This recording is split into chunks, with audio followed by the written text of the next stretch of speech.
Paramashivam.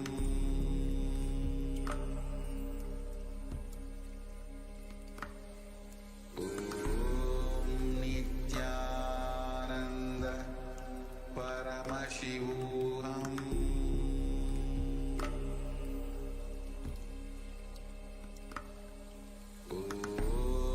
Nithyananda Nithyanandam Paramasukadam Kevalam Jnanamurtim Adidam Gagana Sadrisham Tattvamasya-dhilaksham Ekam Nityam Vimalamachalam Sarvadhi Sakshibhutam Bhavaditam Trigunarahitam Sadgurum Tam Namami.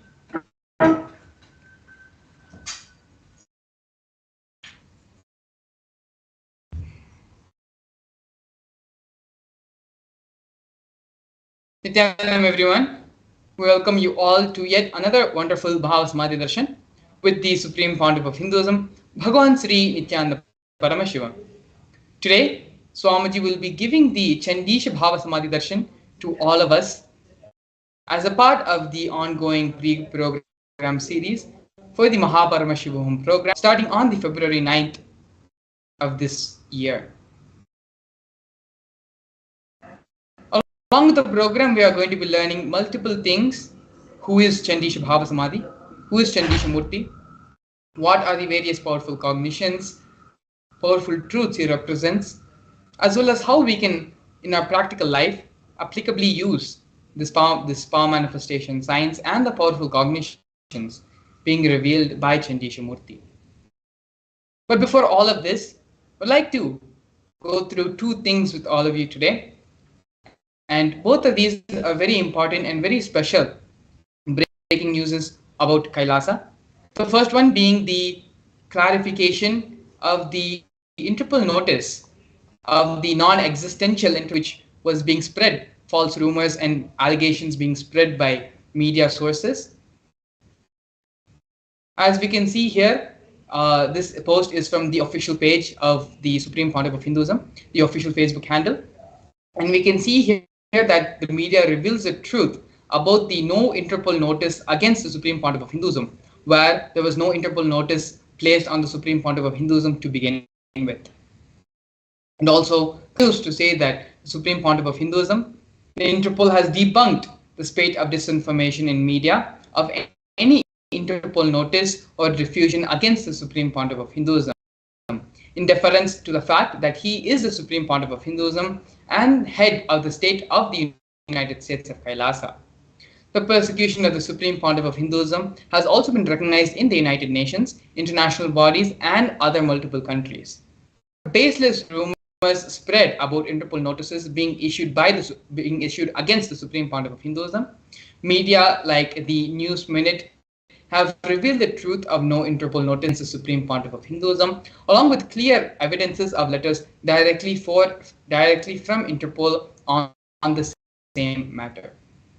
So we can see here the official Interpol notices. You can actually visit this post on Facebook, where the references and links to the News Minute report, as well as letters which state from the Interpol that no case has been put on the Supreme Pontiff of Hinduism, have all been linked in.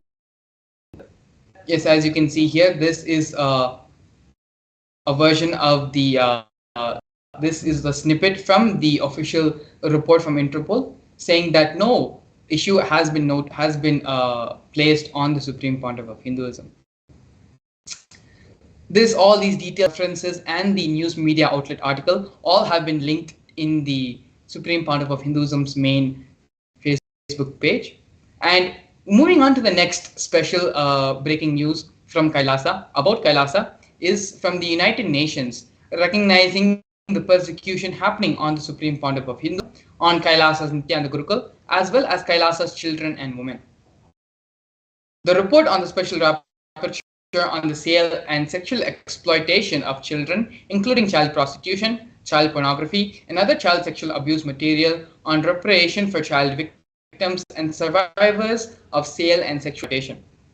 The weaponization of sexual violence targeting women and children, especially of minority traditions, is part of a more pervasive and systematic campaign targeting certain indigenous spiritual traditions, minority communities, and their leaders. One such indigenous spiritual tradition, currently targeted for extermination by the deep state elements in the Hindu aboriginal indigenous agriculture tribes, led by the Supreme Pontiff of Hinduism, Bhagavan Sri Nithyananda Paramashivam. Kailasa's Nithyananda Gurukul, which is the traditional residential education system of the AIAT, is one of the core components of the AIAT. From a tender age, they learn the 64 Vidyas, types of knowledge, in a unique method of knowledge transmission. Since the year 2010, deep state elements have forcibly and unlawfully shut down the indigenous Nithyananda Gurukuls, depriving several terrorist attacks, depriving several AIAT children of their fundamental human rights and right to education.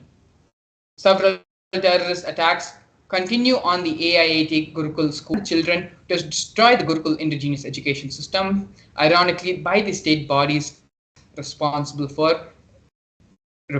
And if you scroll down, you can see the links of from the official United Nations website, linking their website where these articles and reports have been published.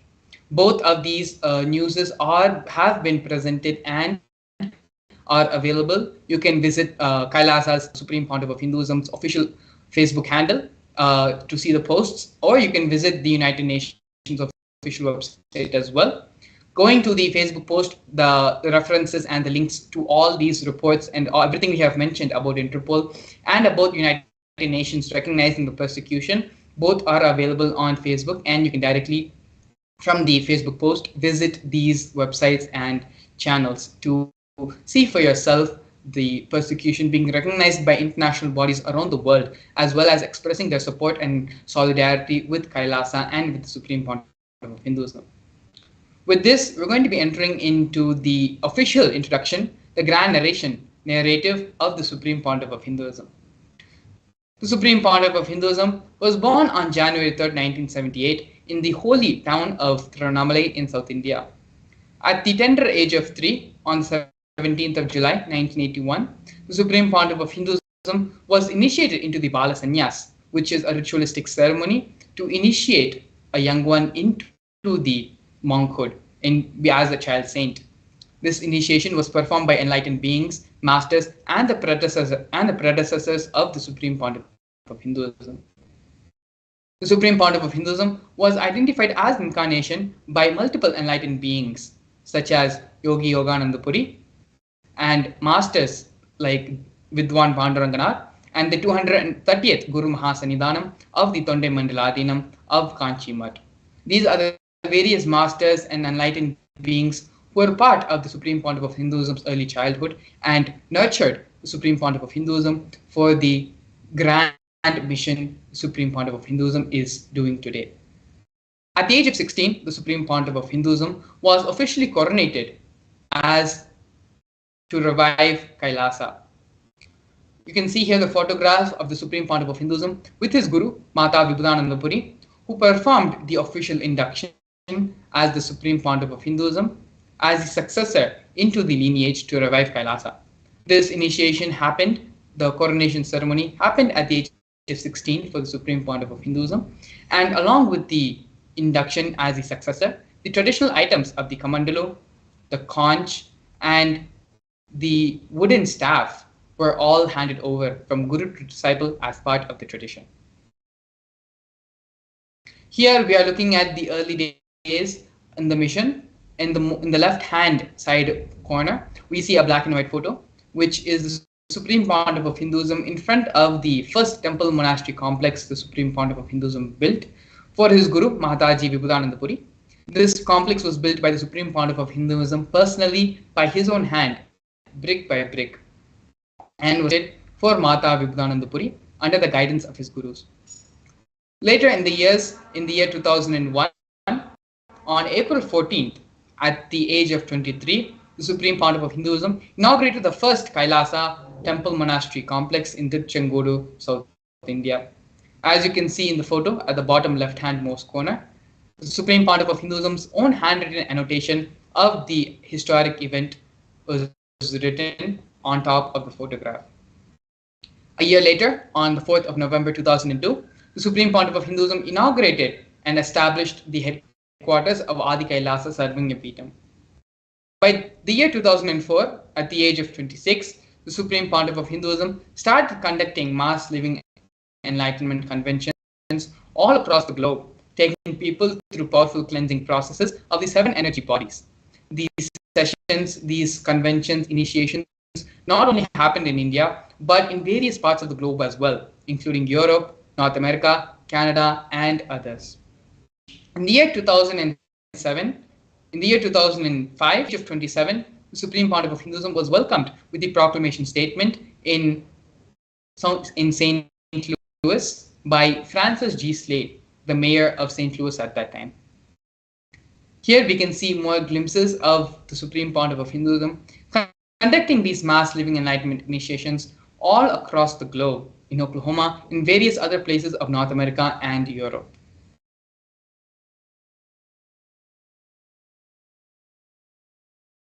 Yes, here we can see further living enlightenment initiations being conducted in the Kumbh Mela, which is a grand festival celebrated all over India.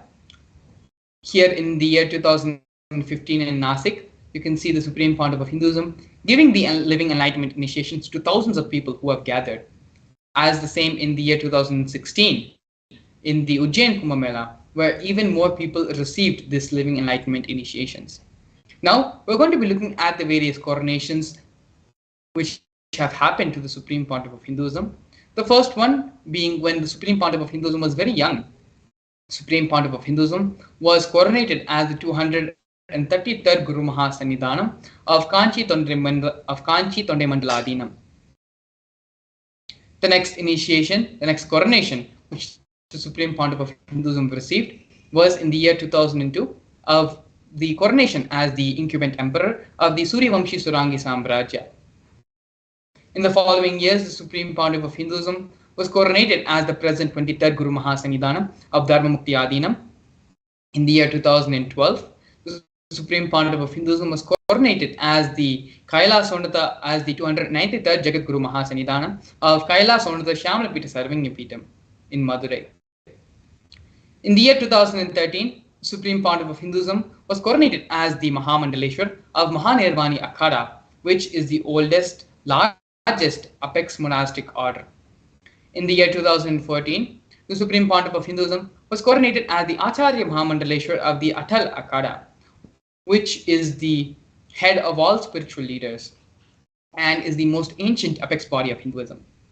In the year 2015, the Supreme Pontiff of Hinduism was elected as the Supreme Pontiff of Hinduism by a congregation of over 1,000 spiritual leaders and pontiffs.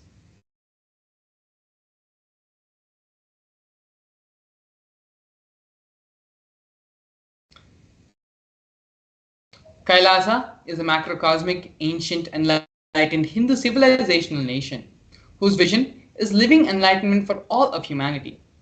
Kailasa's mission is to revive and share with today's world the practical applications of the greater sciences of authentic Hinduism, including Hindu cosmic physics, Hindu alchemy, Hindu cosmology, Hindu biology, Hindu mathematics, power manifestation, and other sciences as revived by the Supreme Pontiff of Hinduism. These sciences were once practiced freely all across the 56 nations spread across the continent, but are now facing extinction due to a persecution being faced over a millennium.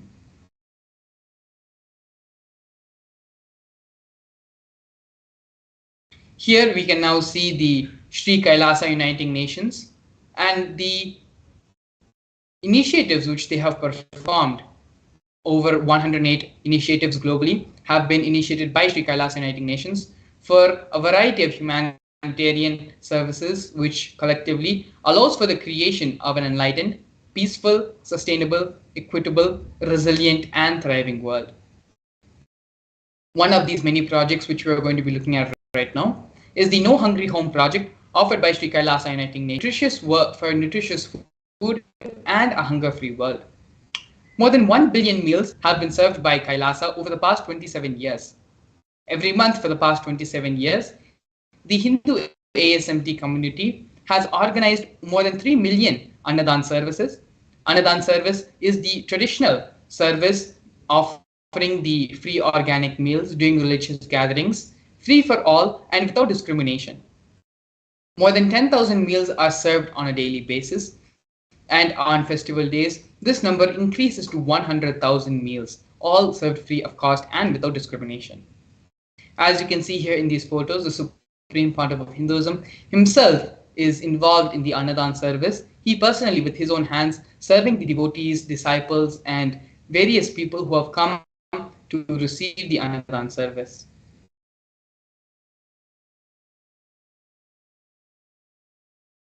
Here we have the Sri Kailasa preventive and protective centers offered by Sri Kailasa Uniting Nations for affordable and holistic healthcare.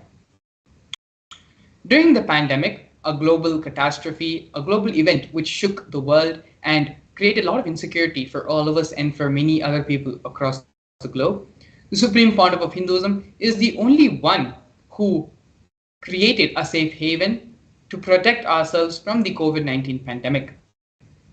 The Supreme Pontiff of Hinduism converted his temple monastery complexes into multi-layer quarantine facilities. These multi-layer quarantine facilities were offered free to all people, and regardless and without discrimination of their age, gender, caste, creed, ethnicity, color, social economic status, and so on. Not only that, but basic facilities such as food, shelter, medical care, and internet were all provided free of all cost and for an indefinite amount of time. More than 30 million citizens follow the Kailasa's 28-day spiritual regimen in the year 2020. Next, we have Sri Kailasa Uniting Nations for Education Reform and Development, offering the Nithyananda Hindu University and the Nithyananda Gurukul projects. Sri Kailasa Uniting Nations, the Supreme Pontiff of Hinduism, established the Nithyananda Hindu University, which is the world's largest Hindu university. Nithyananda Hindu University has more than 70 million enrollments, 7,000 free courses and extended campuses in 150 countries. The Nithyananda Gurukul was inaugurated and established by the Supreme Pontiff of Hinduism on the 2nd of October 2006. The Supreme Pontiff of Hinduism for the revival of the authentic and ancient Adi Shaivite Guru-disciple education system, which is an authentic knowledge transmission system based on the fundamental principles of enlightenment.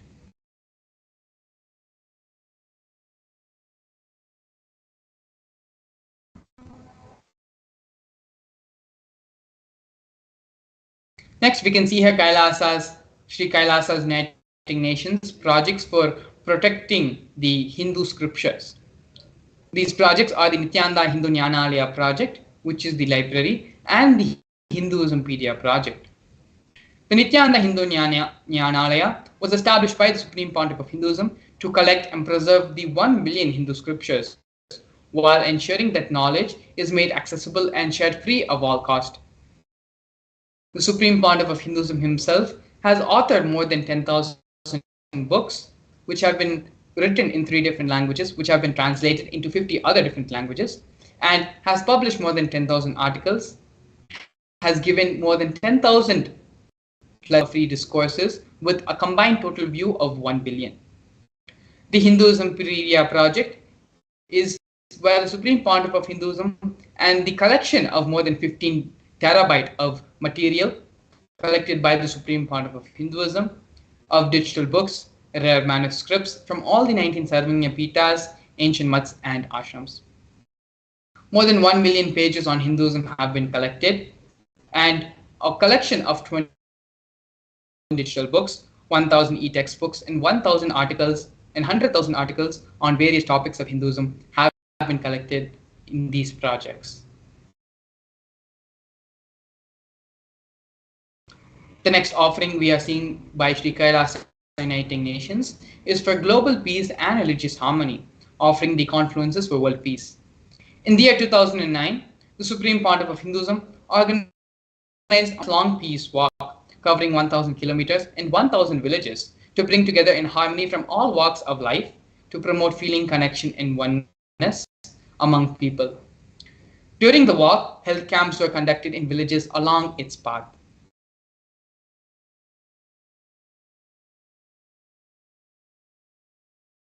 The next project which we are looking at right now is the Women Empowerment Programs offered by Sri Kailasa Uniting Nations for feminine empowerment gender equality. One of the first projects which we are seeing here is the Kailasa's Yogini Sarvini Pitam, which was established by the Supreme Pontiff as various yoga and meditation universities to empower the quality of life and emphasis on life solutions through the Vedas and Agamas, empowering the indigenous rural women, fighting against wrongful gender stereotyping, gender-based violence, and lack of inclusive and quality learning education. Some of these initiatives include Kailasa's Nithyananda Lakshmi, which is a microfinancing project, Kailasa's Women Foundation and Women Empowerment Self-Help Centers, which have been launched in 108 different places across the globe since its initiation in 2009. We have Kailasa's Ankita program, providing foundational literacy about the working of basic community services and infrastructural establishments, as well as Kailasa's Ashraya program, providing vocational training programs to rural and indigenous women to provide equal opportunities and access to independent, self-sufficient financial environments for them. Not only this, but the Supreme Pontiff of Hinduism has revived the Vedic feminism in Kailasa, where more than 80% of leadership positions are occupied by women.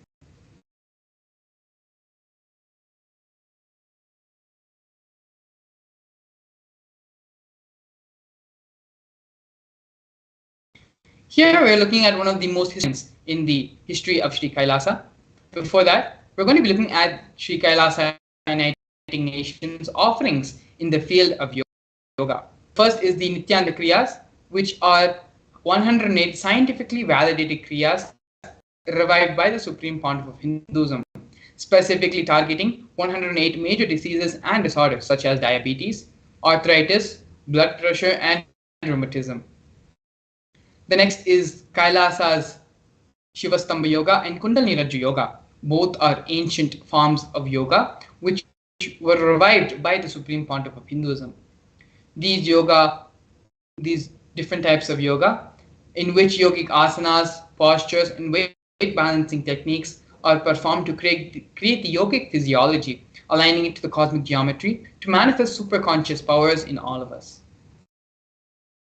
Not only that, but the Supreme Pontiff of Hinduism was awarded 2 Guinness World Records for the largest rope yoga and Kundalini Rajju Yoga, pole yoga, Shivastambha Yoga classes, bringing worldwide attention to these extraordinary forms of yoga. These Guinness World Records were received by the Supreme Pontiff of Hinduism on the 30th of September and 3rd of October, respectively.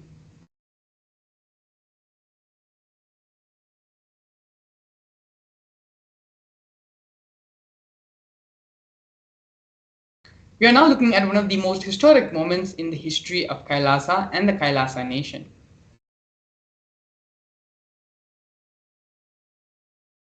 As you can see here, Kailasa, the first nation of Hindus, led by the Supreme Pontiff of Hinduism, Bhagavan Sri Nithyananda Paramashivam, spoke on behalf of 2 billion Hindus globally, the Hindu diaspora, at the 14th session of the United Nations Forum on Minority Issues.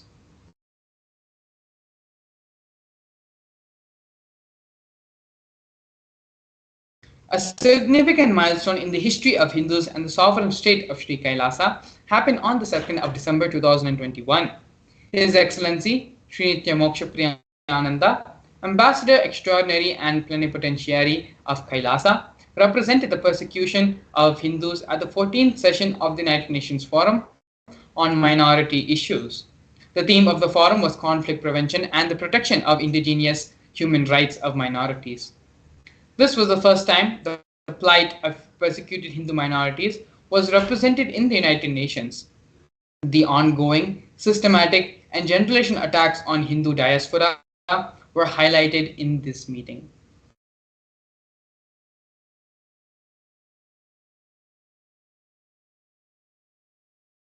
We are now looking at the torture and murder attempts by the state and non-state actors on the Supreme Pontiff of Hinduism.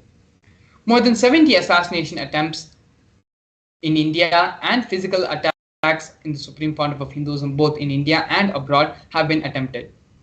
40 attacks on community members, destruction of monasteries and temples, 30 incidences of attacks of molestation and rape of women, intense lawfare through the 100 false legal cases, all but one are dismissed. The entire government mechanism, politically owned media, police, judiciary control, and the inciting of mobs through the social media. All of these are just but a few of the many different lawfare techniques and illegal persecution ways through which the Supreme Pontiff of Hinduism was illegally persecuted. But despite all of everything which the Supreme Pontiff of Hinduism has been, Swamiji was steadfast in his resolution and commitment to establish the Kailasa nation for all Hindus, to revive and protect this ancient Hindu Dharma and give the superconscious to the whole of humanity. One of the important ways the Supreme Pontiff of Hinduism is reviving Hinduism as well as giving the superconscious breakthrough to the whole of humanity is through the power manifestation science. The manifestation science was established by the Supreme Pontiff of Hinduism and dates back its originality in the scriptures of Vedas and Agamas. In the next segment, we're going to be learning more about the science of power manifestation, as well as learning the scriptural reference for these powers, the 463 powers mentioned by Paramashiva in the Veda Agamas. Not only that, but we are also going to be seeing a live demonstration of the power of third eye in consciousness over matter. So please stay tuned. We'll be back with you after a short break. A more intelligently connected world leads to a brighter future. An enlightened humanity leads to a better world. During the Paramashivam program, we help people to discover their superhuman possibilities and help them to find and achieve the true purpose of their birth by giving them the techniques, practices, and methodologies from the Veda Agamas, the original source scriptures of Hinduism. The Supreme Pontiff of Hinduism is reviving the ancient original Vedas and Agamas in all its glory, in a user-friendly way for the modern mind. The Supreme Pontiff of Hinduism is transforming human beings into divine beings, reviving, initiating, and replicating the 463 powers from the Agamas revealed by Paramashiva. The Supreme Pontiff of Hinduism is not just giving solutions for every problem man faces, but is making them irrelevant to their lives by transforming human beings into divine beings. Listen. Any argument presented by your mind, body, your present reality to establish you are not Paramashiva. You are not omniscient, omnipotent, omnipresent. Anything presented to prove you are not Paramashiva is illegitimate. Decide this. This is super determinism. Understand? Anything you declare as illegitimate will lose power over you, will die in few days, few minutes, maybe in few weeks, whatever few days it takes. It will not have power over you. Understand? This is the method for sudden enlightenment. This is the method for sudden enlightenment. It happens by the Shaktipada. Here Paramashiva is sitting to tell you all You are Paramashiva. You are me with Shaktipada and Shaktinipada. The Dvitiya Vijnasa Krama is an extensive and thorough yoga sequence to prepare your body to receive the experience being given by the Supreme Founder of Hinduism. Through the yoga, which is aligned as per the source scriptures laid down by Paramashiva and the Agamas, you break all the impossibility in your body and in turn break the very cognition of impossibility. The program leads you to go beyond your human frame and limiting human ideas, which prevents you from living your highest possibility. I will reach you wherever you are, whichever corner of the world you may be. I will reach you with enlightenment. Again I tell you, I am not here to prove I am God, I am here to prove you are God. Don't wait to become divine. Register now at paramashivoham.org.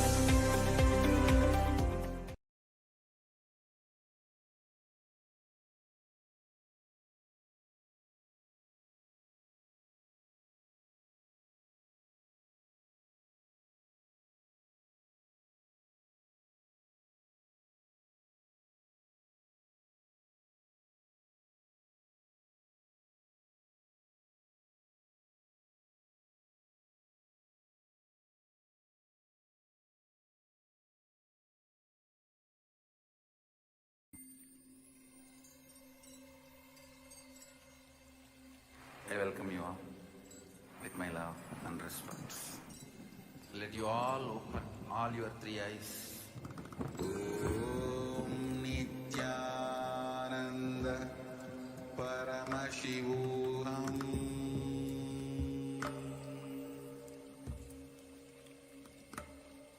Om Nithyananda Paramashivam.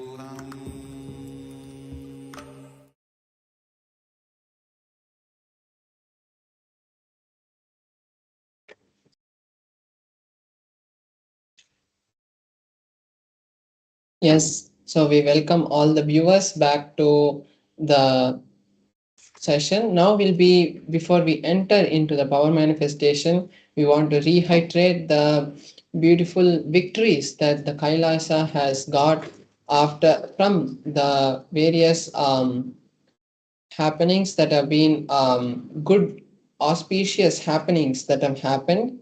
So we want to share the two great happenings that have been um, which have happened for Kailasa in the past few days. So first is the Interpol notice.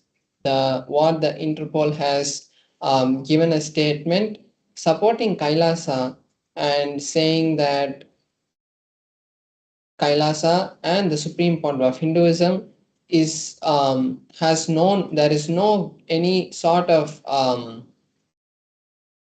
notice which has been given against the supreme point of Hinduism, and Interpol stands supporting Kailasa and um, accepts that Kailasa that the supreme point of Hinduism is helping humanity. And then we also have the detailed reports and pictures and links which have been given in the description. All the viewers can take few minutes to read those things which have been given, and also share this with all your friends and family and tell them the truth about Kailasa and spread this truth to everyone so that everyone also knows the real truth and starts to understand that the Kailasa, how Kailasa is standing for Hinduism and at the large standing for humanity. And then we also have the report from the UN also, which has given another report stating its support for its recognition of the various persecutions that have been happened on the children and the women and at the large the whole Hinduism and the whole Sanatana Dharma. UN also understands and has given their strong statement and statement of support for Kailasa and recognized the various persecutions that have happened on Kailasa. So the make sure that you go and visit this. Both of these posts are pinned as the featured posts in the Facebook page. So all of you viewers can go and even as soon as you enter the Facebook page, you will see both the posts being pinned at the top, and you can share this with all your friends and family and share it to as many groups, forward it to other people so that they also know how the Hinduism has been attacked and how the Supreme Founder of Hinduism is standing to revive it and support the whole of humanity to go to the next super conscious breakthrough. So now we'll be entering into the power manifestation segment where we'll be understanding the various truths about power manifestation and ultimately having a live demonstration of the powers. So first let's understand what is power manifestation and what Paramashiva has told about it in the Agamas. So in the Veda Agamas, the source scriptures of Sanatana Dharma, Paramashiva reveals in elaborate detail that every human being is hardwired to be able to manifest the 463 extraordinary Shaktis. Manifesting powers are described in a systematic method and science for human beings to explore the various possibilities and powers and have access to the various states of consciousness.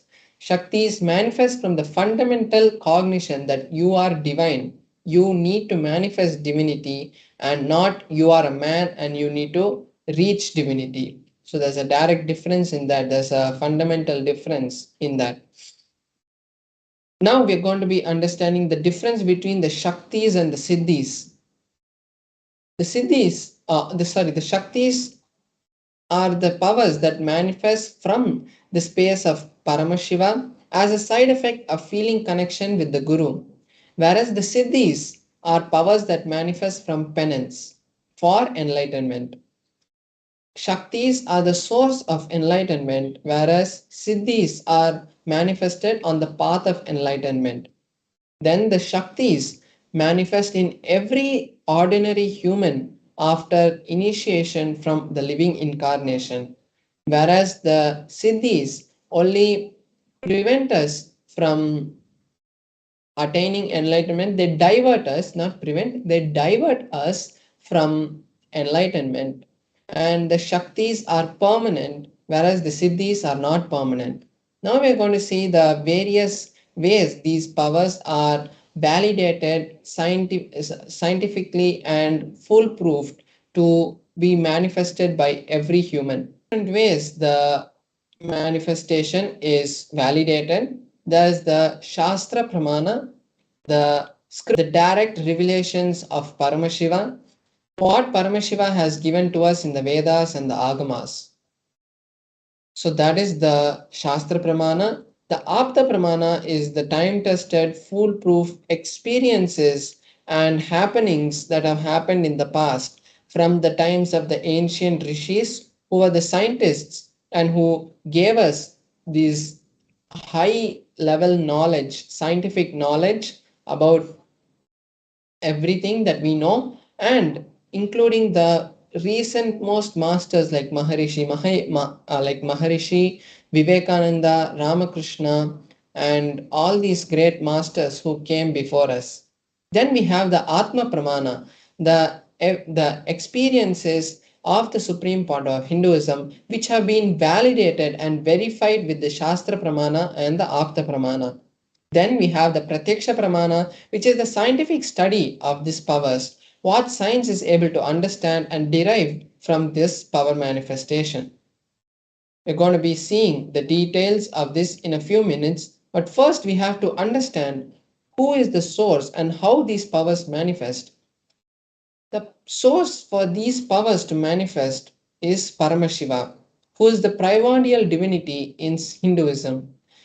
the ultimate reality and cause of which is self-effulgent, Swayam Prakasham, all-pervading, unchanging, beyond time and space and form, and he is the causality as the fundamental base of manifest and the unmanifest, and he creates this whole cosmos and this whole existence to the five actions, the Panchakritya.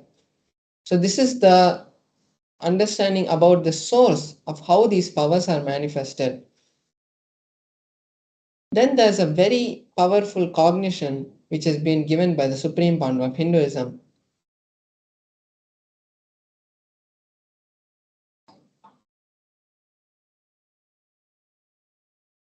When the Shaktis, when the truths, the powerful cognitions, which are the jnana, which is mapped into the consciousness, the prajna, it manifests as possibilities and powers of every being. Now we are going to be seeing the details of each of the pramana one by one and understand what Paramashiva has given to us. So first we are seeing the Shastra pramana for the power of the third eye, which is the source. The third eye is the main center in our body which actually allows the Paramashiva energy to flow through us.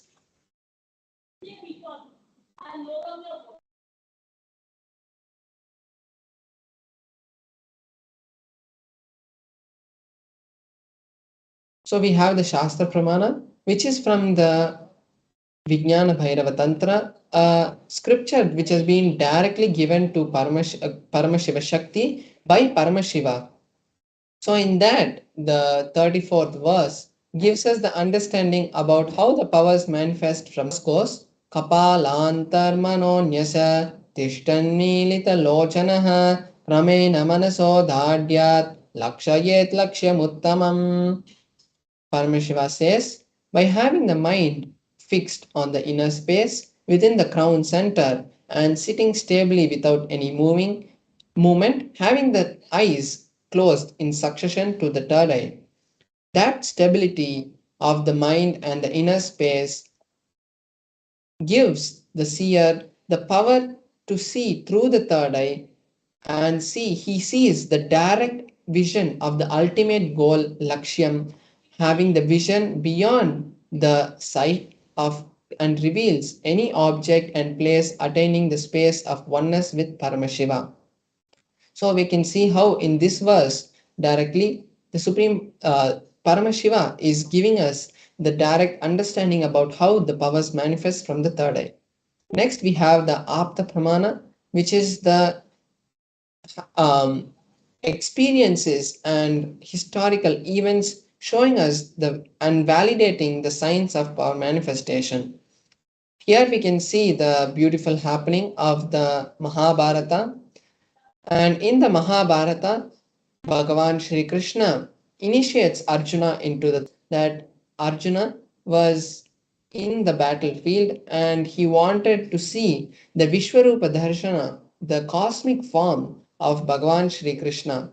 So when Arjuna requests Krishna to show that form, Krishna tells Arjuna that you cannot see my cosmic form with these physical eyes of yours. Therefore, I grant you the divine vision of the third eye. Behold my cosmic opulence.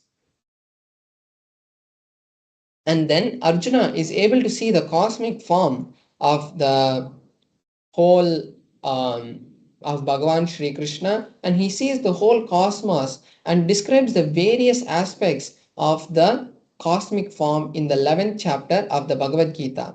Then we have the Atma Pramana, the experiences from the Supreme Founder of Hinduism. In his own words, the Supreme Founder of Hinduism says that the first experience that I had, I was able to see everything around me, above me, the whole 360 degrees and 10 directions.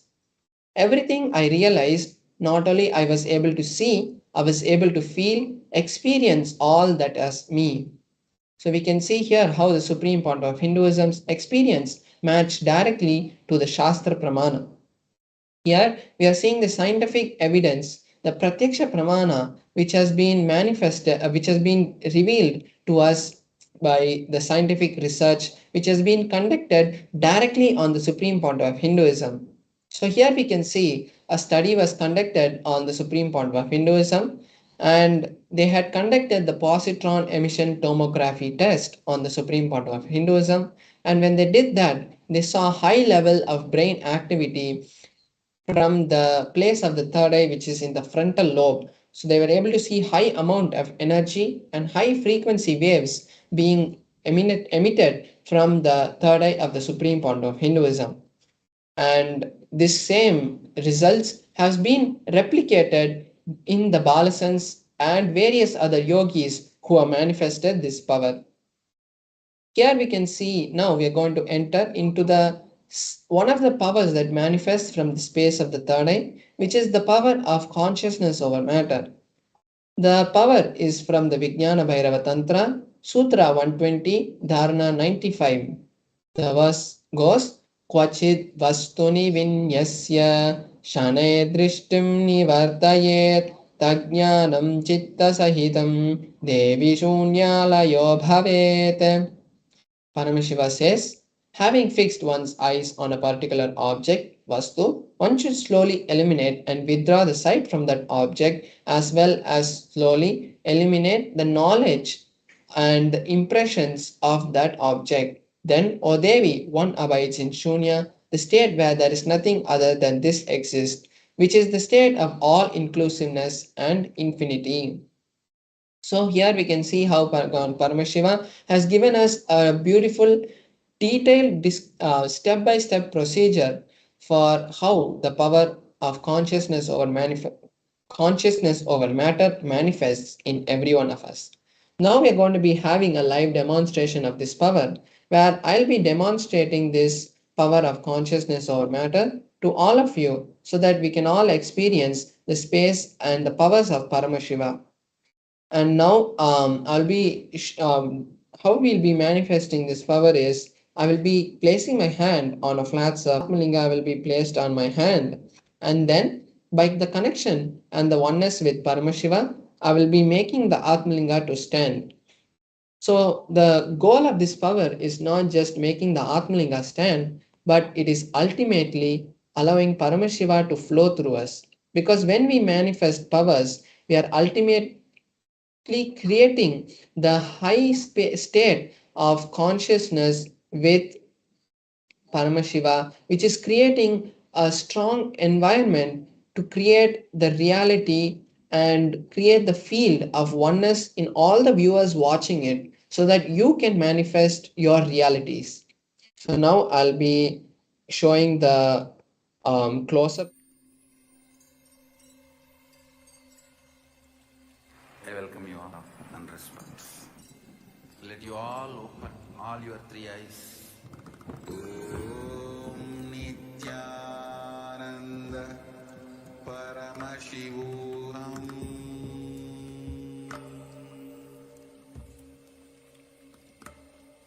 Om Nithyananda Paramashivam.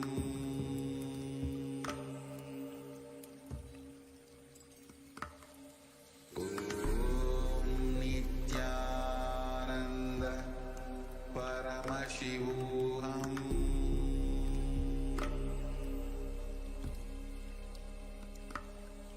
Om Nithyananda Paramashivam.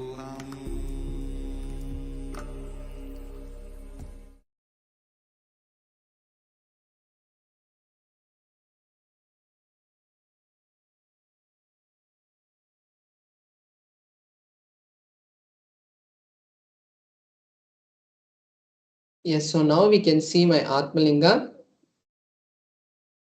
So now we can, as we know, the Atmalinga is made out of a crystalline material. So no kind of magnet can be used to make the Atmalinga to move, or there cannot be any external things that can be used to create the movement in the Atmalinga.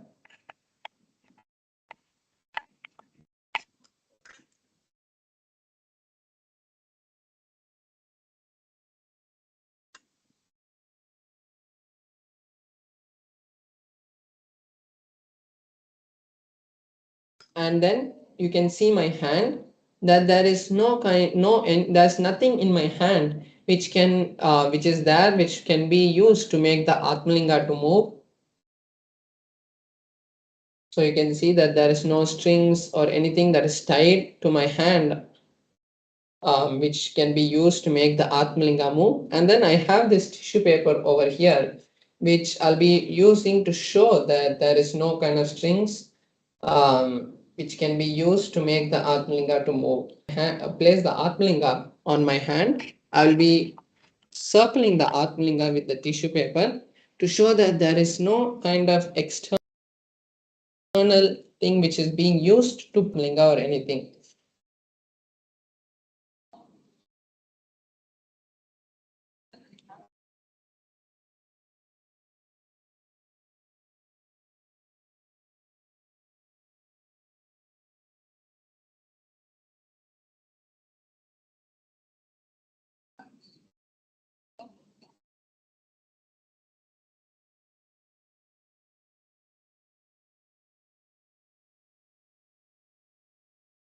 So now I'm placing the Atmalinga on my hand, and now I'm just circling my Atmalinga, showing that there is no kind of any external things which are being used. So even you can see that when the tissue paper is moved, the Atmalinga is stable.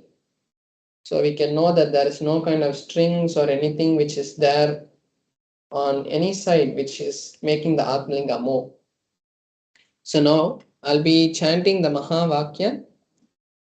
And when I chant the Mahavakya, all of the viewers watching us now can also chant along. Now I'll be connecting with Paramashiva, and this is the best time all of you can also use to create any reality that you want, so that when I am creating the space of oneness with Paramashiva, it will also be affecting you, because we are all entangled now. And as you are watching this same mirror neurons which are being created, the neurological pathways which are being used to create this effect. Because when these kind of power manifestations manifest, we have seen high amount of gamma waves and emitted from the brain. So at that time, it creates the high space for anyone who's seeing this to also replicate that in their brain. So now I'll be chanting the Mahavakya. You can also join with me and chant the Mahavakya. So you can manifest any reality that you want, or you can also manifest the same power. So now let us enter into the manifestation. Om Nithyananda Paramashivoham. Om Nithyananda Paramashivoham. Om Nithyananda Paramashivoham. Om Nithyananda Paramashivoham. Om Nithyananda Paramashivoham. Om Nithyananda Paramashivoham. Om Nithyananda Paramashivoham. Om Nithyananda Paramashivoham. Om Nithyananda Paramashivoham. Om Nithyananda Paramashivoham. Om Nithyananda Paramashivoham. Om Nithyananda Paramashivoham. Om Nithyananda Paramashivoham. ॐ नित्यानन्द परमशिवोऽहम्.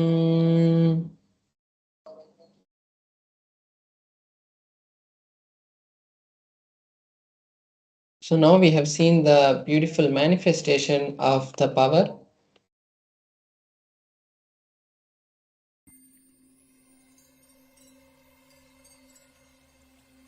I welcome you all with my love and respect. Let you all open all your three eyes.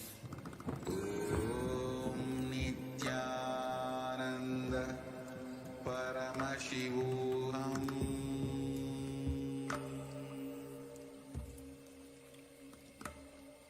Om Nithyananda Paramashivam.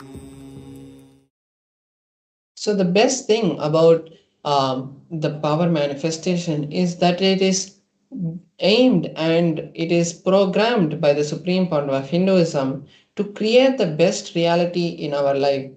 It will never take us to any of the wrong paths, and it is focused only on creating a better life for humanity to live in a more enlightened world. As now we see so much of happening outside, so much of violence, so much of negativity happening around us. It is the best time that we can take to charge ourselves with the most powerful tools to create the best reality in all our lives. So that is why the Supreme Founder of Hinduism has given us the beautiful opportunity to be part of the Mahaparamashivoham. Because that the Supreme Founder of Hinduism is directly giving participants the opportunity and the tools required to create the best life they want. The amazing initiations and that the participants have had is there's no words to tell that. Like people who have been not able to sit for 50 years has just sat in 2 days after attending the program, and people have become have been able to raise almost $100,000 in just 2 weeks. So these kind of amazing manifestations are happening, and it's not some kind of magic which the Supreme Founder of Hinduism is doing. He is giving us the signs of becoming Paramashiva. So all of you can also.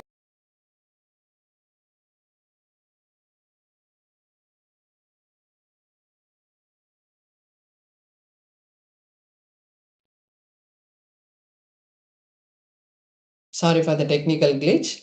Yes, so I was saying that the Supreme Point of Hinduism is not doing it for us. He is giving us the tools to become Paramashiva. So we have the QR code which is there. You can scan it with either your Android or Apple phone, and it will take you directly to the link paramashivoham.org, and you can just search, or if you want you can just search in Google Paramashivoham program registration, and you should land up in the Kailasa's events page, website home page, landing page, and there you will also have the link to go to the registrations page where you can create the intention. Because when you create an intention for anything in your life, that too for the betterment of your life, the cosmos always is there to support you. And when you create an intention, you are seeing the reality manifest. And when you see the reality manifest, you are creating that strong belief and cognition in you that I am manifesting the reality of Mahaparamashivoham. So now you can all take this beautiful time to register yourself and your family into this powerful program which is going to change your life forever. Now we'll be entering into a beautiful session with the Supreme Founder of Hinduism, where he will be giving us various understandings about reactionary assumptions. What is this reactionary assumptions and how it is so crucial about these in our life? Because the reactionary assumptions which we take at these kind of at critical moments in our life is the thing that turns our life into the most hardest times of our life. So when we know how to react and act at those times, we will be able to make more clear decisions and have a more better life in the space of Paramashivoham. So now we'll be entering into that video, and before that I request all the participants to sit with your head, neck and spine in a straight line. Sit in either Padmasana, Sukhasana, or if you think no, I can't sit like that, it's fine. But the supreme point of Hinduism has given us the teaching that when we sit in these kind of yogic postures, the listening and the amount of knowledge which is being transferred through the cognitions of the supreme part of Hinduism will be even more stronger, because we'll be in a more state, in a higher state of listening. So that's the bring yourself to the space of listening and make sure that you take notes of all these truths which are being revealed by the supreme point of Hinduism, so that it becomes a knowledge bank for you, so that whenever you are in a space of powerlessness, the teachings and the truths and the powerful cognitions of the supreme point of Hinduism will directly be a pillar to raise you back to the space of Paramashivoham. So now let us sit straight with our head, neck and spine in a straight line. Let us come to the space of listening, and now let us enter into the video.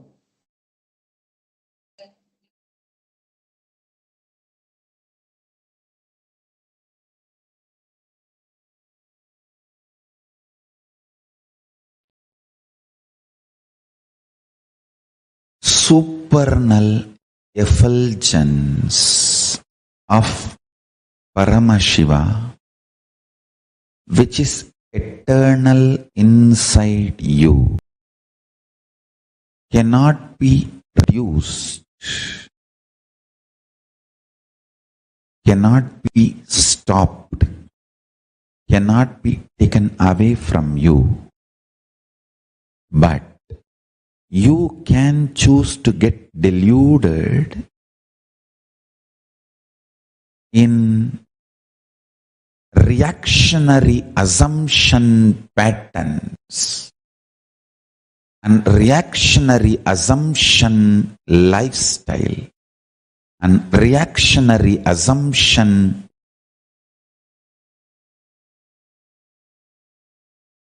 patterns and lifestyle caused mess.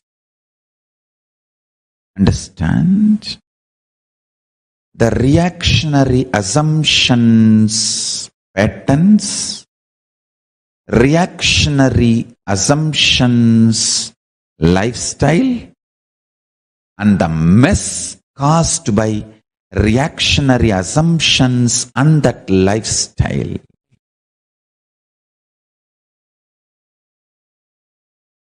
Whether you are trying to clean up the mess or add more mess, it is delusion. Let me make it clear. The reactionary assumption patterns means assuming and reacting. Those patterns, I should call them as mala, toxins. Not only unnecessary, sitting inside you, dangerous, sitting inside you. There are some things unnecessary, but not dangerous. But there are some unnecessary and dangerous. Mala, toxins are not just unnecessary but dangerous also. The reactionary assumption patterns, toxic and dangerous, not just unnecessary. Next, The reactionary assumption lifestyle. So, behaving this way and making decisions, becoming lifestyle. That is second. Third, the mess you made in your life due to this reactionary assumption patterns and reactionary assumption lifestyle. Understand? The fourth is the important statement I am making. Sometimes you go on adding to the mess in your life by continuing to operate based on reactionary assumption patterns, mala, and reactionary assumption lifestyle, pasa.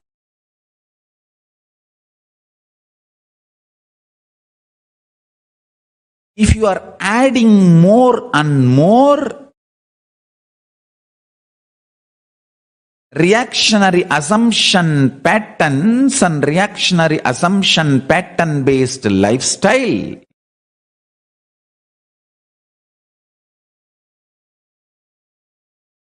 you are adding more and more alahala poison in your life, and you are nicely getting by yourself. I did not utter, but you heard that word. Listen carefully. This is the most important punch. Even if you are trying to clean up the mess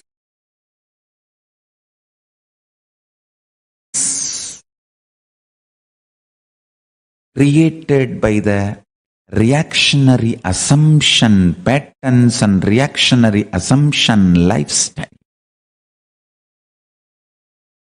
even that will be delusion. The one and only solution is unclutching, withdrawing into supernal effulgence of Paramashivam. Listen. Supernal effulgence of Paramashivam.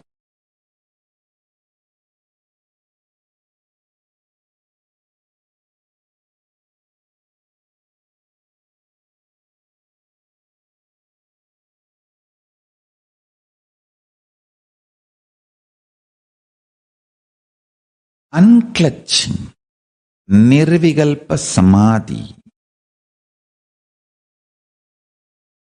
applying the Ishana principles, liberating cognitions, liberation principles. Yesterday's satsang, I gave a very simple method. If you just internally tell yourself, okay, I am not going to struggle anymore with this business which is torturing me, with this job which is torturing me, with the relationship which is suffocating me. I am declaring liberation and I am withdrawing. Even if you take a conscious decision, don't do. I am not saying divorce. I am not saying resign the job. I am not saying sell the company. No. I am saying decide to create an inner space for yourself where you are not constantly functioning out of reactionary assumptions. This is what I call liberating cognitions, liberation principles. Withdraw. For 2 days till, I'm not going to get involved. Let me have my space. Let me sit with supernal effulgence of Paramashivam. Whenever You are continuously in the reactionary assumption mode, and you are tired. Demons and negative elements can enter into you, influence you, and turn you against the fundamental truths. That is why first thing you need to withdraw. Apply the liberation principles, liberating cognitions.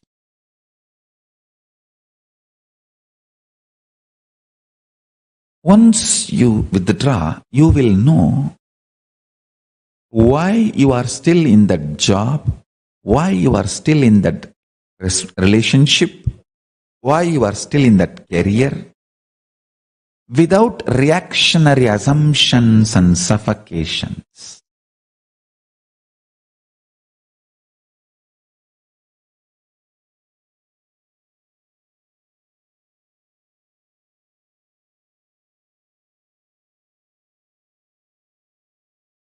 Reactionary assumptions.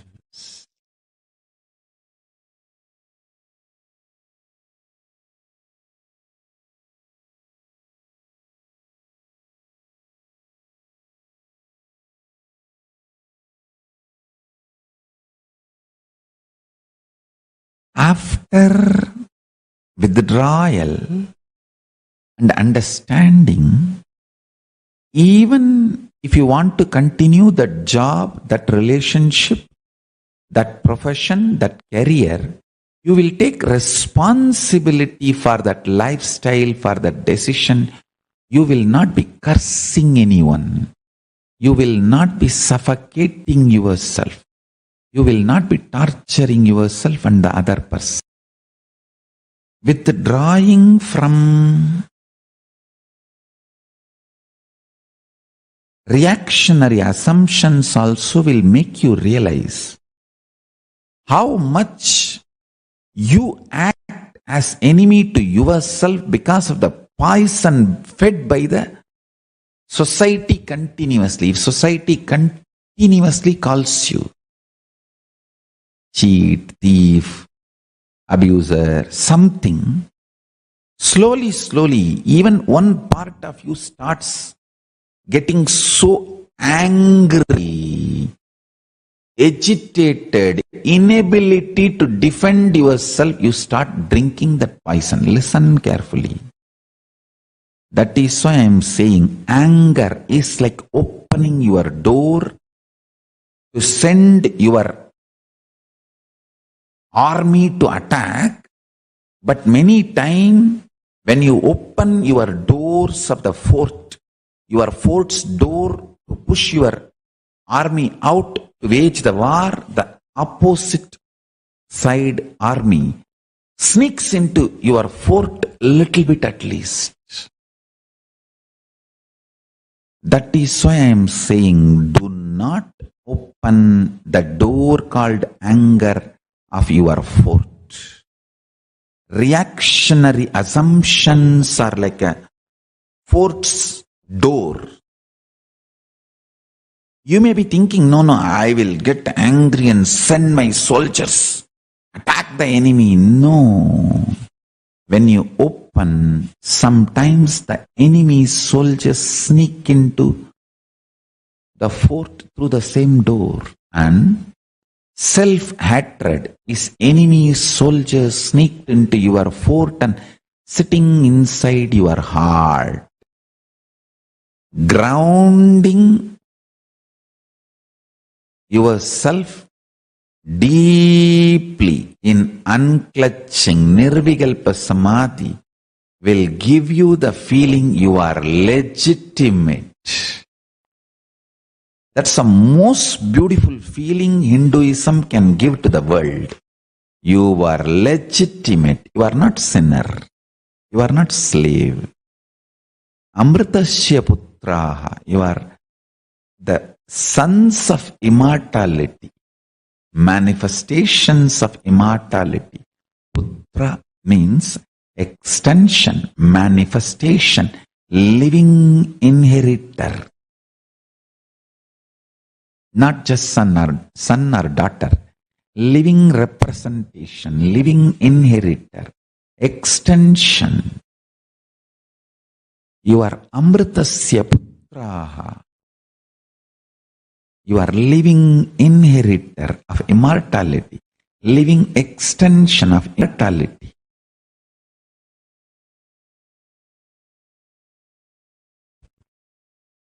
I'll give you this insight.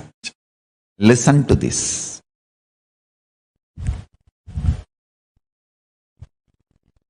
Remember, cognize, nothing which agitates you is reality outside. When I say nothing, nothing. Really, really, really.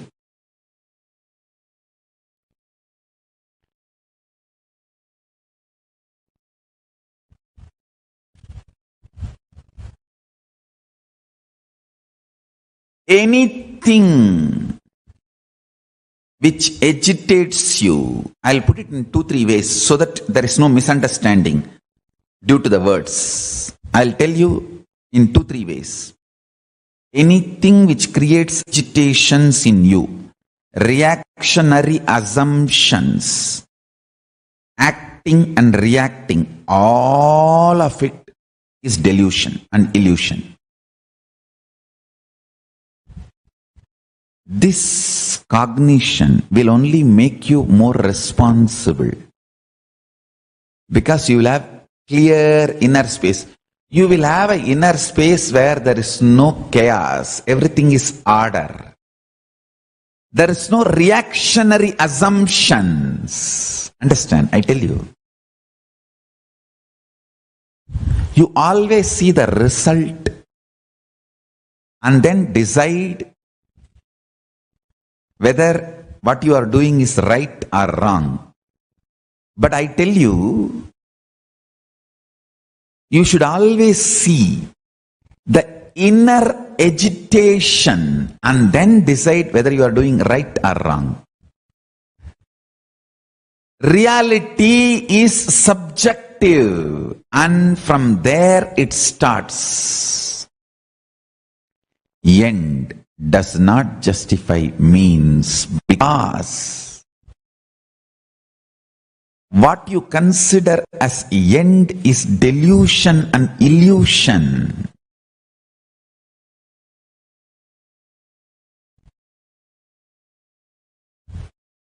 Be grounded on subjective reality. From there, when you manifest, actually I tell you, if you understand this one truth, this one cognition, today you are liberated from all delusion, agitation, suffering, pain, problems. You know, everything, all the agitation, reactionary assumption, pain, patterns, powerlessness, everything is like a small wave on the surface of you. But inside you have a deep, powerful space, Paramashanta Swarupa. I tell you, Paramashanta Swarupa.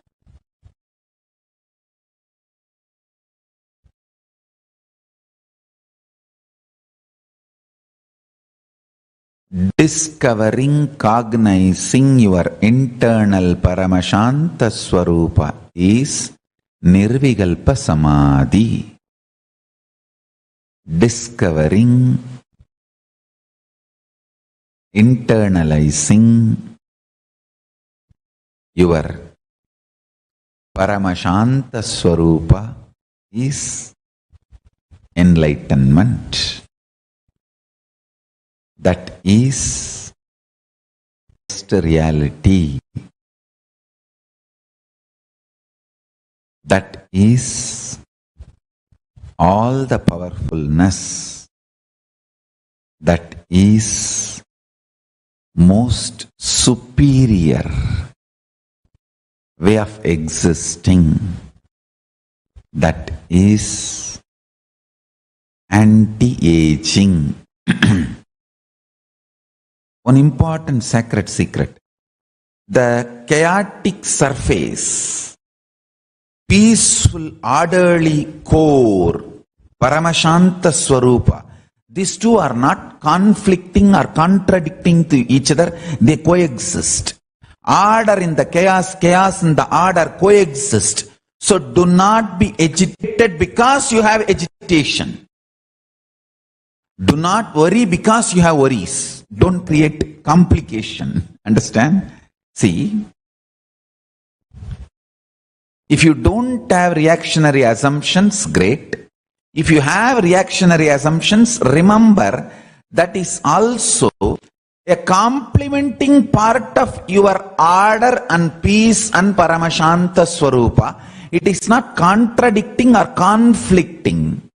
If you realize that, you will absolutely settle down.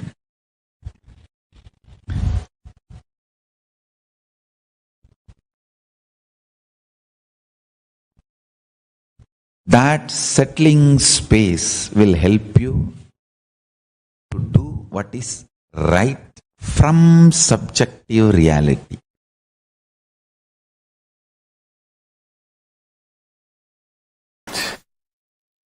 Question number 16 from Nasra from UAE. Beloved Swamiji, first thanks and gratitude for continuously upgrading us to the next level. Would like to enrich people in my country. Please guide me. How can I be a medium to tell about you, as the religious concern here restricted and Muslim people hard to convey your powerful message? Nithyananda. Nasra, understand, all the jnana and vijnana, pure science and applied science I reveal to the world, is preserved in Vedas and Agamas in Hinduism. But I am beyond religions. I am beings. Your question is more with your reactionary assumptions. Just decide to do tyaga of all your reactionary assumptions and reach out to people with a tremendous compassion. Decide to initiate work sincerely with tyaga.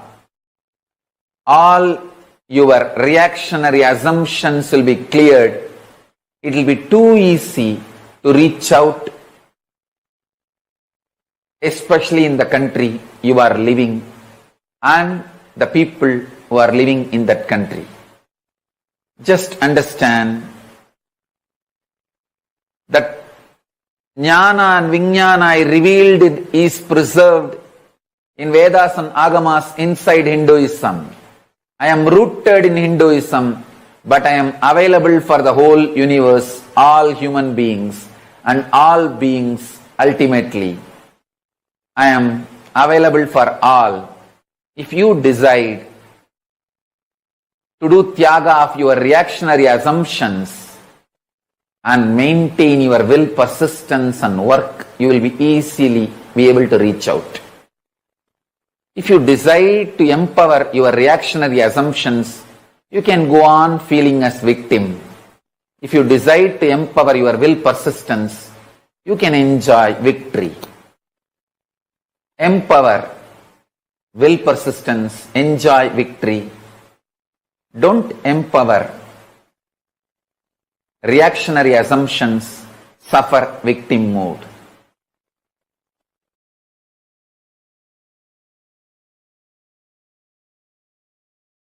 Let me now come back to today's message. You associating yourself more and more with cosmos, existence of you. As I told, you have 25 faces. One face is your body. That's only one dimension of you, one face of you. Your cosmos is one more face of you.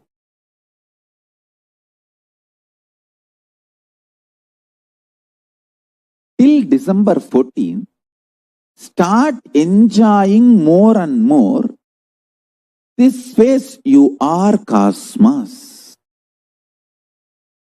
Because in cosmos, intense, accelerated expansion is happening. So if you connect with that, that will start happening in you also.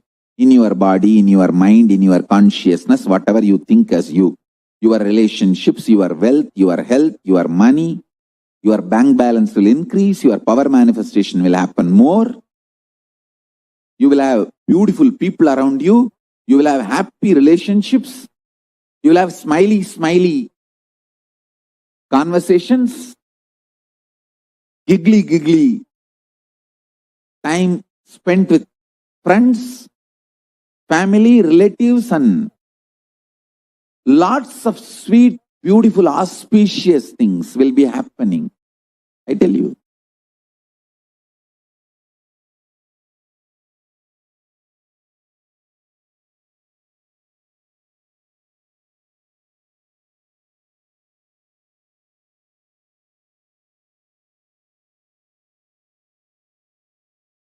When a man feels insecure, his first reaction is sexual activity.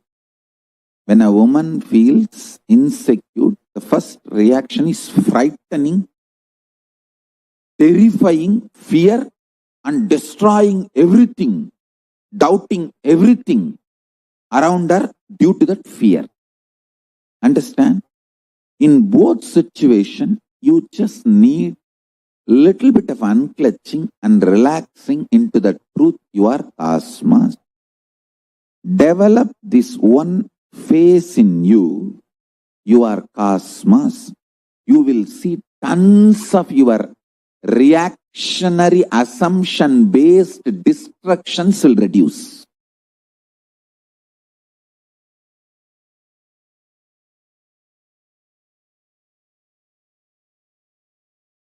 All women, if you teach your man, he is cosmos, and help him to unclutch, you will not be harassed, demanded, you won't feel exploited, you won't feel used. He will be such beautiful part of your existence. All men, listen. If you teach your women, they are cosmos and little unclutching. You don't have to shiver in your own home for that 3 days.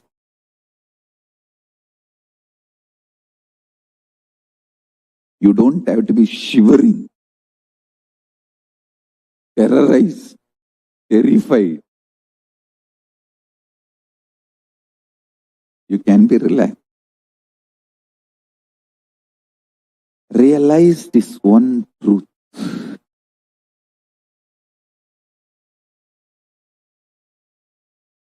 At least till December 14, add in you more and more understanding your cosmos. Add everyone around you in their life also. Support them to understand their cosmos.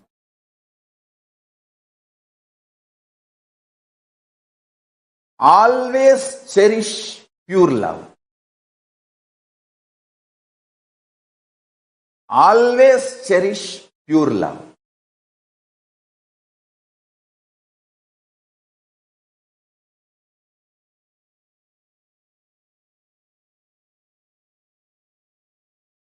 Pure love is pure tyaga. It will have tremendous patience, tremendous tyaga. Understand, listen carefully. It will never be reactionary assumption.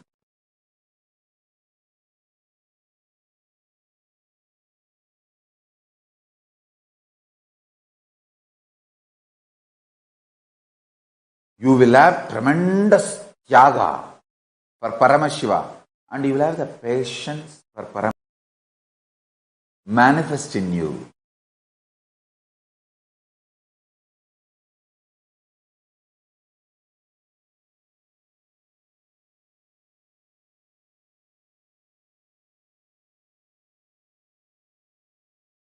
I tell you,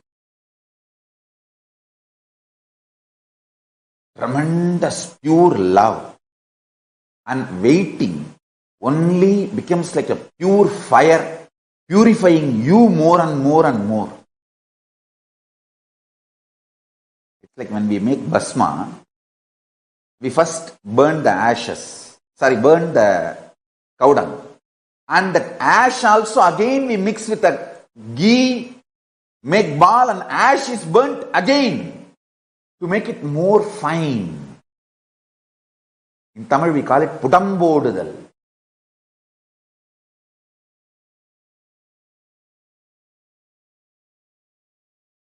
To make the bhasma or to make the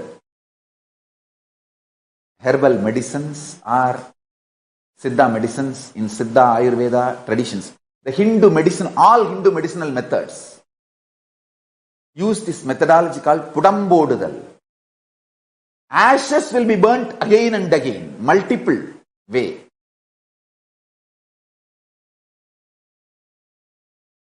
I had the fortune of studying Siddha traditions under some of the great Siddha doctors in Tiruvannamalai. Isaki Swamigal himself is a great Siddha doctor. And I have seen this pudambodal, kaluvattil araithal,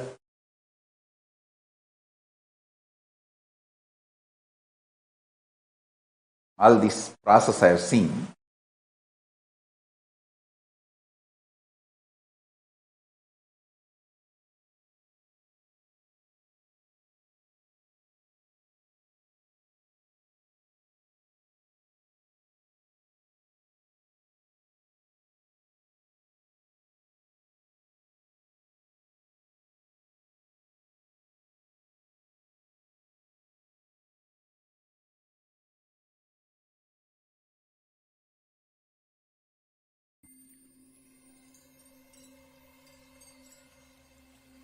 I welcome you all with my love and respect.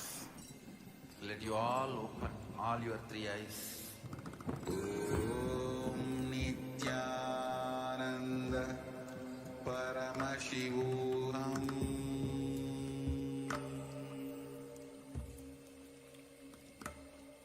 Om Nithyananda Paramashivam. Paramashivam.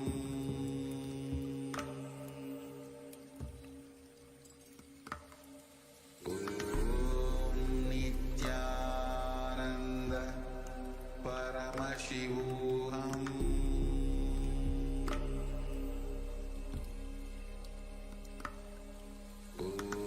Om Nithyananda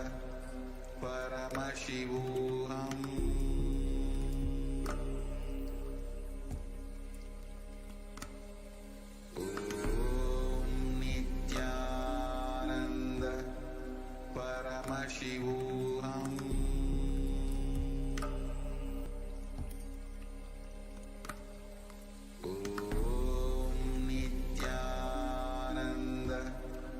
Paramashivam. Om Nithyananda Paramashivam.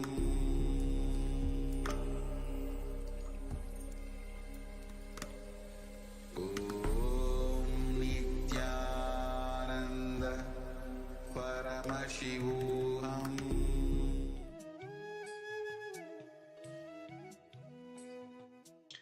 Nithyananda, everyone. We're back. Beautifully, Swamiji explained about the reactionary assumptions, and the fundamental root why we are suffering so much in our life. Why? Even though we think that we are doing good, we think reasonable, we still feel like we are suffering unnecessarily. We are going through so many problems which are not required in our life, which even we feel sometimes that what did we do to deserve this? The answer for all these questions is reactionary assumptions. For everything which happens in our life, instead of acting to them, we are reacting to it. If you look now into your life, into your past, even things which may have even happened today, since morning, if you deeply analyze it, you will find that all the conflicts, all the sufferings, all the incompletions which were created in those moments happened because you reacted to a situation and did not act out of the situation. There's a big difference between reaction and acting. As Swamiji beautifully explains, when you act in any situation, the space of completion from a space where you're not taking decisions out of your emotions or your incompletions. Reactionary assumptions happen when reactionary assumptions happen. You are reacting out of your irrational behavior thought patterns, thought currents, which are built on top of your incompletions. In this first step of the we are going to do today, we are going to be first penning down the situations which creates agitation in reactionary assumptions, actions, and reactions. Take a few minutes now to pen down and identify in all the different situations which would have happened in your life over the past couple of days, or maybe even in the past couple of hours, and identify in each of these situations which created conflict, which created confusion, and which created incompletion, where you reacted in that situation and did not act out of completion. Take a few minutes down and pen down all the situations in which the agitation was created, reactionary assumptions happened. It is through these internalization exercises which we do, it allows for our being to come to a deeper space of completion, which has to raise to a higher frequency during the Bhava Samadhi Darshan with the Supreme Pontiff of Hinduism. When the Bhava Samadhi Darshan is in progress, the Supreme Pontiff of Hinduism is vibrating at a very high frequency of Mahakailasa. And as we seeing and having the darshan of this Bhava Samadhi Darshan helps us to raise to that highest frequency. Having this deep space of completion in our beings, identifying and completing these incompletions allows this process to be a smooth and easy process. So please take a few minutes and pen down in these various situations in your life where the reactionary assumptions happen.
or the distraction may be happening in your Vatavarana, in your space. Whatever it may be, maybe mobile devices, or work notifications, or something which may be happening in the house. It is only doing these internalization exercises you give time for yourself. If you sit and analyze your whole day from morning to night, you are mostly thinking about something else, thinking about next what is supposed to happen, or maybe having a reactionary assumption about a certain situation which is happening in your life, or maybe worrying or being in anxiety about something. But how much time are you actually for yourself to work on yourself? We spend a lot of time furthering our professional careers, furthering our need to be done in our household, things which need to be done in relation with our family and extended family responsibilities. But how much time are we actually taking to look into, build ourselves, solve the problems which we are personally facing? It is only during these internalization exercises, which span to a maximum of 10 to 20 minutes, where you sit with yourself and you look in and you solve the problems which you are facing with. You attend to the problems which you are facing in your life. So don't deny yourself this opportunity for the transformation and expansion to happen in your being. Allow yourself to be completely integrated, completely focused with the internalization exercise. Please continue to do the exercise sincerely, identifying all the places in your life, all the situations, various situations in your life, where you take decisions from reactionary assumptions.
Where you get frustrated by the alarm clock which may be waking you up in the morning, or it can even be a big decision, something which would have happened in your office or in your workplace, where you acted irrationally out of your reactionary assumption thought patterns, and not handling the situation logically and maturely.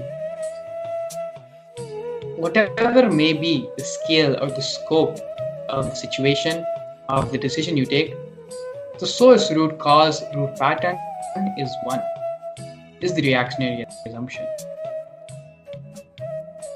In our life, when we are stuck in a certain aspect, a certain field, or a possibility in our life, it is not just limited to that certain aspect of your life. It expands, it spreads to all the other different aspects of your life as well. For example, if you have a pattern or an incompletion where you're unable to break a certain thing in your personal life, you have reactionary assumption reaction in your personal life. It can be even a simple thing of having a reactionary assumption when you see the dishes are not done in the kitchen. That same reactionary assumption, that same pattern, which manifests itself, which comes out, which expresses itself during those moments in the situation in the house, it is the same reactionary assumption pattern which will be affecting you in your job as well, in your professional career as well. Solving and completing these root thought patterns, these reactionary assumptions, brings completion in all various aspects, various fields, various dimensions of your life. So please understand that this is not a completion which you are doing for a specific part of your life. It is completion to manifest and bring the reality of all the different aspects aspects of our life. We are multidimensional beings fundamentally. Hinduism says again and again, we are not just limited to this one body, this one form. Everything which happens around us, if we are facing a problem in a certain aspect of our life, that will reflect in all the other aspects of our life. If we lesion in another different part, an aspect in our life, that will reflect in all the other different various components and parts of our life. So now that we have identified and penned down all the reactionary assumptions and agitations, patterns which we are facing in our life, that is the next step of this process. Anything which creates agitations in you, reactionary assumptions, acting and reacting, all of its delusion and illusion, this cognition will only make you more responsible, because you will have clear inner space. You will have an inner space where there is no chaos. Everything is in order. As I mentioned earlier, these are the direct words of the Supreme Founder of Hinduism. The reactionary assumption which may be troubling you in your household, in your, before you leave for your job or before you enter into your work life, a pattern which is holding you there, holding you throughout your whole day and manifesting in different various scenarios in your life. So completing even just one reactionary assumption, one thought pattern which you may be suffering with, will bring tremendous change and tremendous transformation across all the different fields and aspects of your life. It is time to find where the inner agitation is deluding us. This is a process which only you can do for yourself.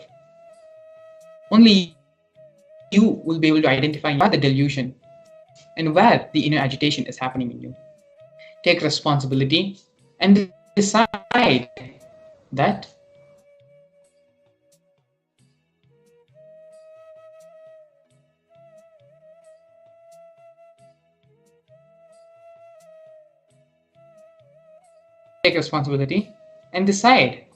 you will always see the inner agitation and then decide whether you are doing right or wrong, not what you see as a result, and then decide whether what you are doing is right or wrong.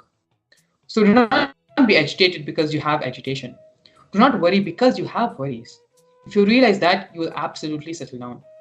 That settling space will help you to do what is right from the subjective reality.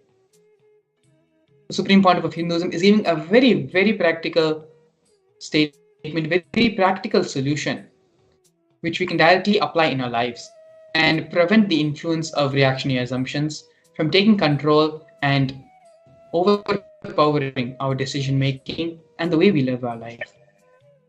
If you realize that the reactionary assumptions, just because you have a worry, just because you have something which needs to be attended to, which needs to be thought through, just because you have a worry or you have something which needs to be accomplished, which needs to be done, you do not necessarily need to worry.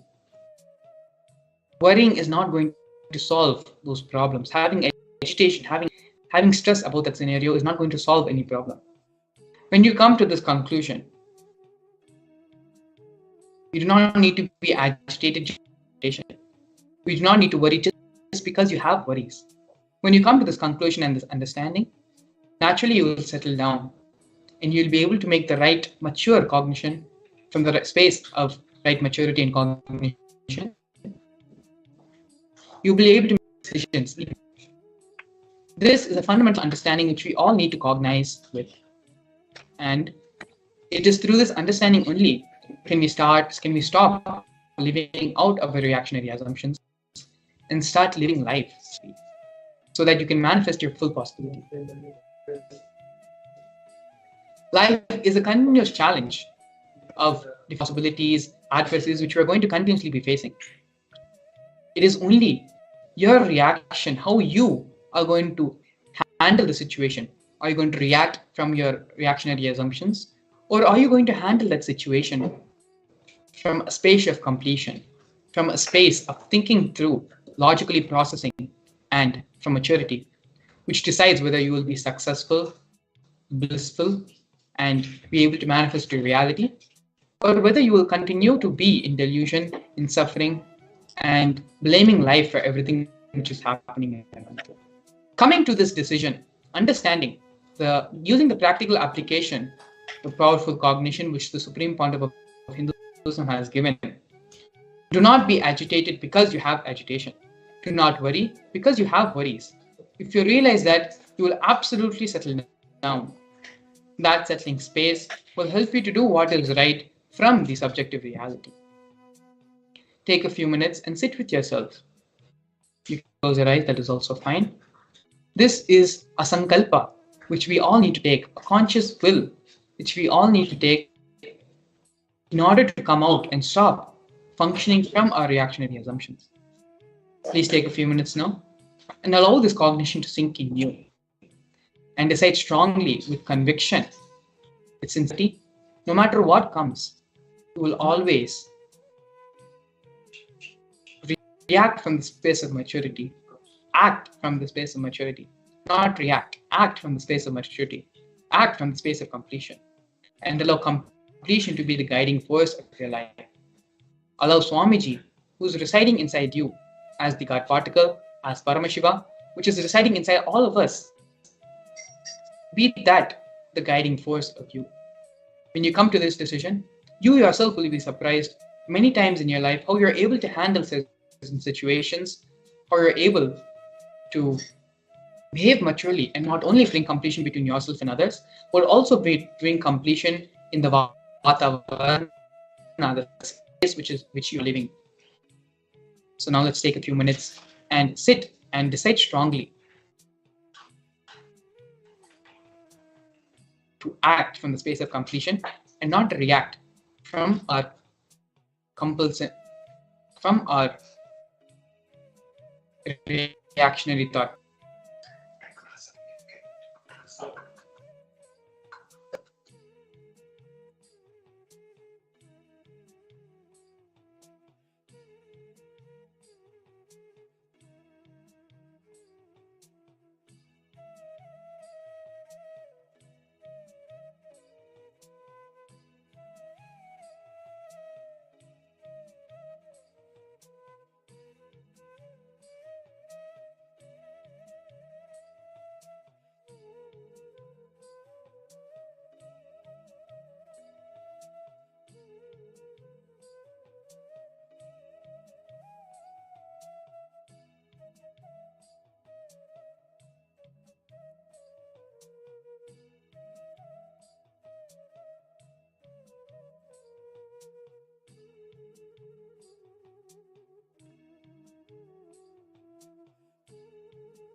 With this newfound conviction, with this newfound powerful cognition given by the Supreme Pontiff of Hinduism, we're going to be entering to the next segment of today's program, into a further segment which will ultimately lead with the Darshan of the Supreme Pontiff of Hinduism, giving the Bhava Darshan of Chandisha Murthy.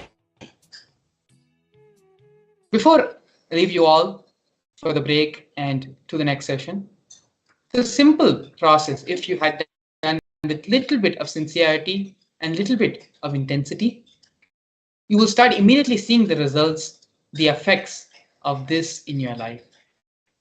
You start seeing the immediate results of this powerful cognition in your life. This is just but many practical solutions, applications, and initiations which the Supreme Pontiff of Hinduism has given to the world. In the upcoming Paramashivam program, 9th to 28th, not only this one powerful cognition, but multiple hundreds of various cognitions, clicks, new thought patterns will be formed in you. Supreme Pontiff of Hinduism will give you a whole tool set of weapons in which you can use in your life to handle these various problems and adversaries and difficulties you will ever face. If you have experienced the benefit and experiencing a transformation of this one simple exercise, then imagine the scale and the amount of transformation which can happen to you over 21 days of directly sitting with the avatar, directly sitting with Swamiji.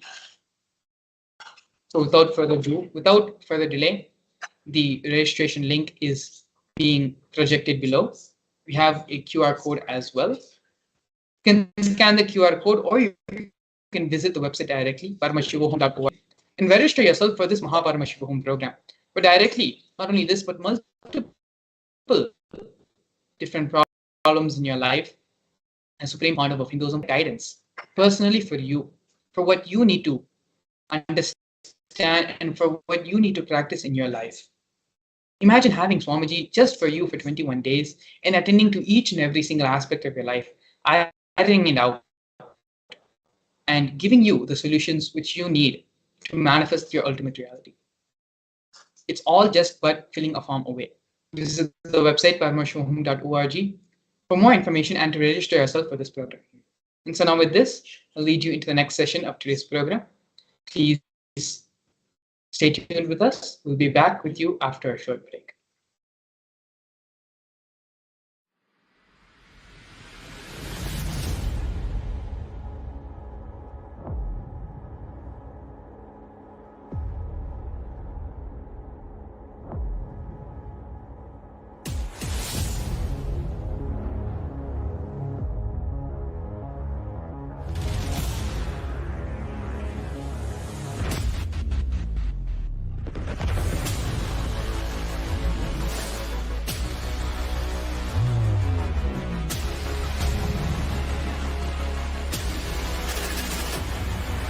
You will become Paramashivam.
Paramashivam.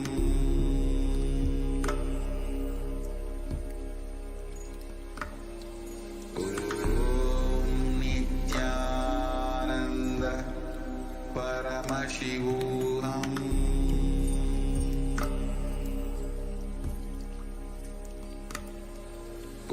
Om Nithyananda Paramashivam.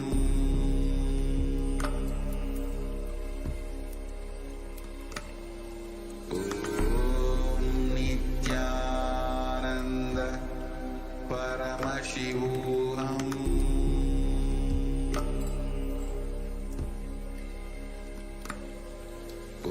Om Nithyananda Paramashivam. Om Nithyananda Paramashivam.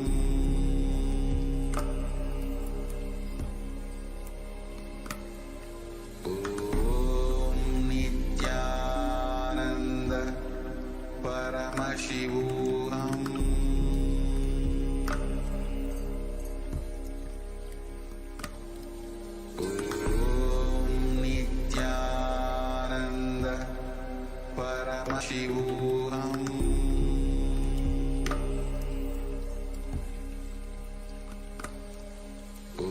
Om Nithyananda Paramashivam.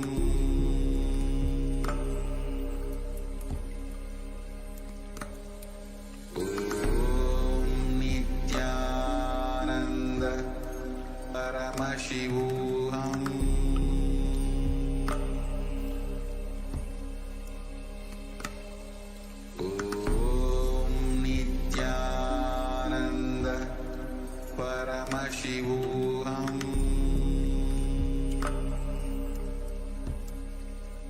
Paramashivam. Om Nithyananda Paramashivam.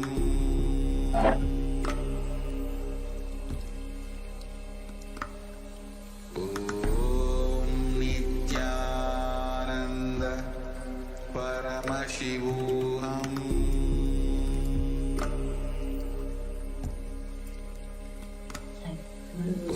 Om Nithyananda Paramashivam. Nithyanandam Paramashivam Kevalam Jnanamurtam Dvandvatītam Gaganasadusham Tattvamasyaadhilaksham Ekam Nityam Vimalamachalam Sarvadi Sakshibhutam Bhavaditam Trigunarahitam Sadgurum Tam Namami.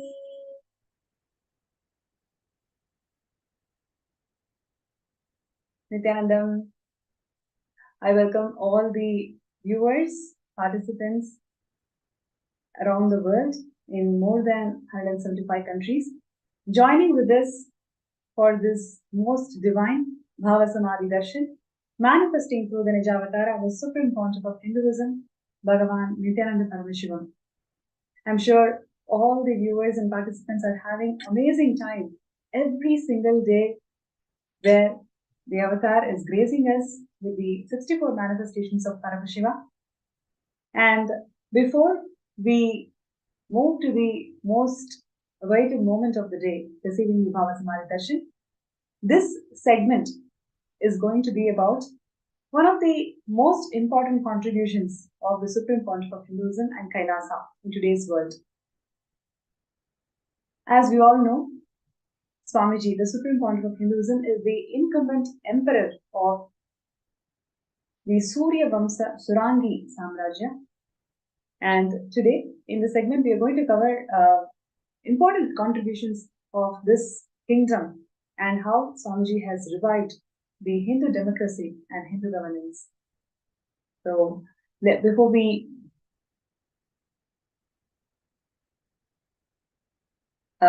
move to the segment, would like to call out for all the participants and viewers today. We will also be having a third eye scan at the end of the segment. So whoever would like to have a third eye scanning for you to manifest Sarvanyapita, please feel free to post your names and intentions in the YouTube chat, Facebook chat, and also in the Facebook group, the MPSM group. The QR code is being projected on your screen, and you can click that and go to the group and post your interest to be scanned. And also, we are also projecting the Sarvanyapita intention link, sksjp.org/contribute. As we all know, in the Jayanti message, Swamiji has beautifully shared with us the importance and the significance for all of us to be part of the Sarvanyapita, founding fathers of Sarvanyapita. And whoever is really interested, whoever has got the intention that I have to make this happen this time and be the founding father of Sarvanyapita, you can post your intention. Even if you have posted your intention before, even if you have filed the intention before, you can once again file the intention now. And all these intentions are blessed by Swamiji. When you set your intention to become a Sarvanyapita, let's say for the next Shivaratri, all the cosmos will start aligning and will simply align you towards this goal. So I request everybody, whoever is sincerely working towards manifesting the founding fathers of Sarvanyapita, you can sign up in the link that's been shown, sksjp.org/contribute. Now,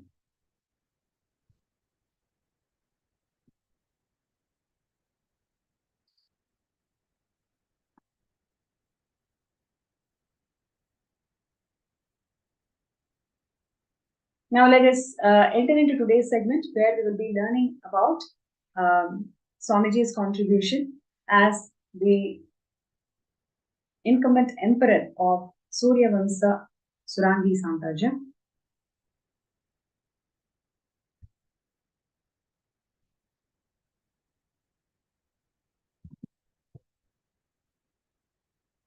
Yes.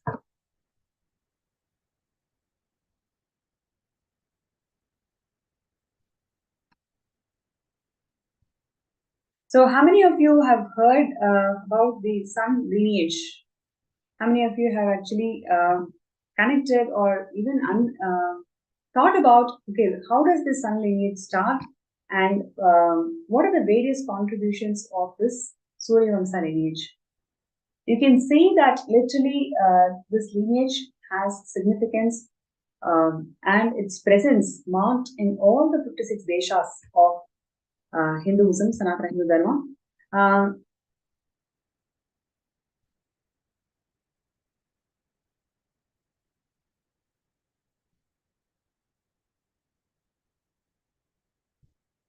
Yes.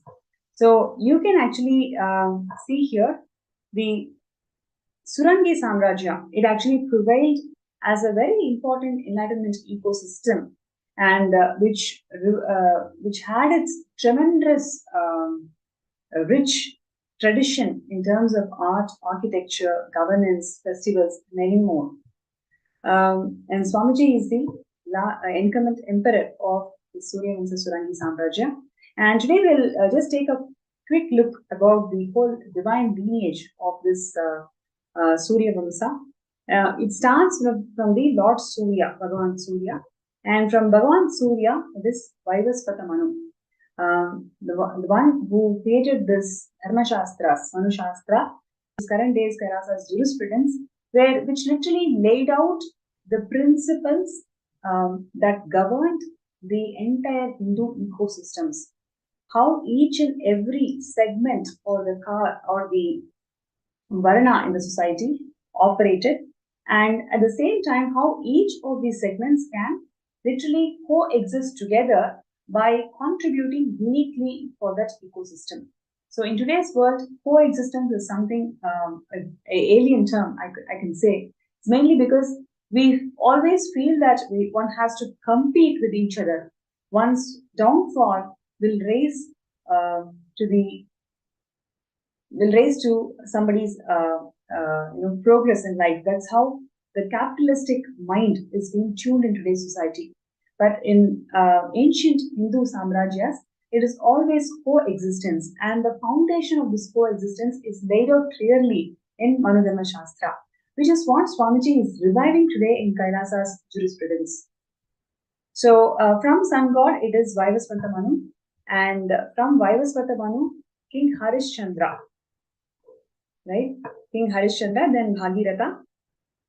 So all these great rulers of Hindu Samrajyas upheld the dharma, upheld the significance of holding all the elements, all the sects, all the people together as per the Vedas and Agamas. In fact, they held the dharma and they stood as strong examples of rulers who held the dharma against everything in their lives, whether it is against their family, their wife, their children, their friends, no matter who is standing as a pillar or for dharma, they always stood with them, and whoever is questioning the path of dharma, they always fought with them. So these rulers always upheld such strong values of Sanatana Hindu Dharma.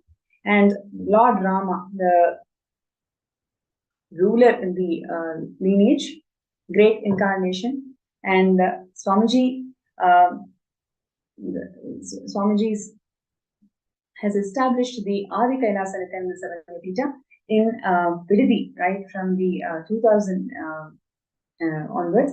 This Kshetra, where Swamiji established the eastern headquarters of Kailasa, literally in this Kshetra, Bhagavan Rama received the Upanishad from Paramashivam, and he worshipped the Swayambhu Shivalinga, which we are worshipping even till today, as Nithyanandeshwara. So, and Lord Rama belongs to this Surya lineage, and then Gautama Buddha, the 140th ruler of the Suryavamsa lineage. So thereafterwards, from Lord Rama and Buddha, so many rulers just took on the mantle and upheld the Sanatana Hindu Dharma's jurisprudence and governance. Right? And the Nithyanandapedia page has a detailed account on all these rulers. Just us going through these pages, we understand the significance of what Swamiji is reviving today. It is not just one more palace or one more kingdom, one more dynasty. It's actually the Sun lineage which has this greatest contributions in terms of upholding the whole Hindu ecosystems together through Manu Shastras and other Dharma Shastras. We can actually see the reviver of Suryavamsa Surangi Samrajya and Swamiji in modern day lineage, how in 1933, right? Harishchandra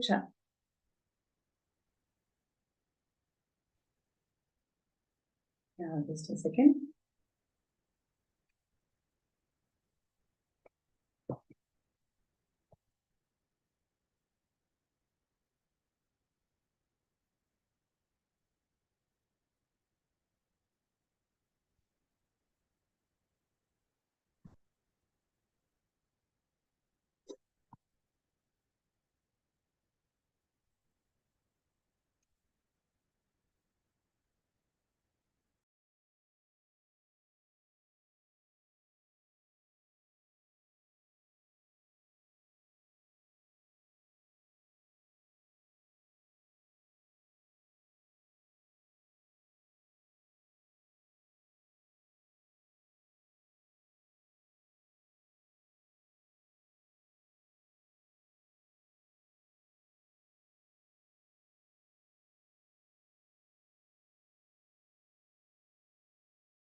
Yes. And sorry for the technical glitch. So now we will just take a small look at how Swamiji became the incumbent emperor of this Suryavanshi Surangi Samrajya. Raja Chandra Chura Mani Harishchandra Jagadev of Surangi. He shifted his palace from Surangi to the current location of Ichapuram, right? And he was succeeded to the throne. Literally, this kingdom was recognized as an independent nation by British, right? We can literally see just a couple of centuries before how this kingdom is actually recognized by British as an independent nation with its own sovereignty and ability to levy taxes. The extent of the territory being called as which literally had about 129 villages under it, right? So it is recognized as an independent nation with a sovereignty. And the title as a ruler of this kingdom and the palace that existed on the land, it still belongs to their kingdom, and it was handed over to Swamiji in 2004 in a grand legal succession, in a grand ceremony, in 2004 December and to January 2005. And Swamiji is the rightful inheritor and the ruler of this territory. And because of the post-independence annexed by the Indian Union in 1953, all these kingdoms were converted as the territories of India itself. And because of that, now we don't call it as an independent kingdom. But as per the British rule, it is recognized as an independent kingdom with its own sovereign land. See the coronation of Swamiji as the king of Surangi, where Rani Manjula Devi, the queen of, she is actually is offering her gratitude, and she was praying for somebody who can take up this role and the throne.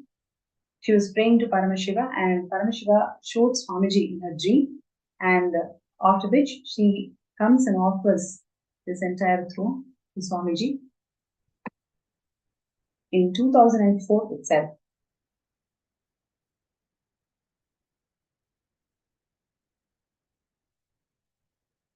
Yeah, you can see here all the images of the day when the coronation happened. These are all the ritualistic ceremonies where Swamiji assumes the responsibility as the incumbent ruler of this Suryavansa Surangi Samrajya.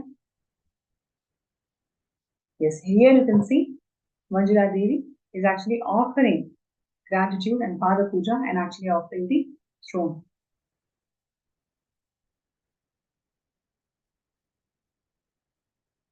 So these are all the celebrations that happened after Swamiji assumed the responsibility of being the incumbent emperor of Suryavansa Surangi Samrajya.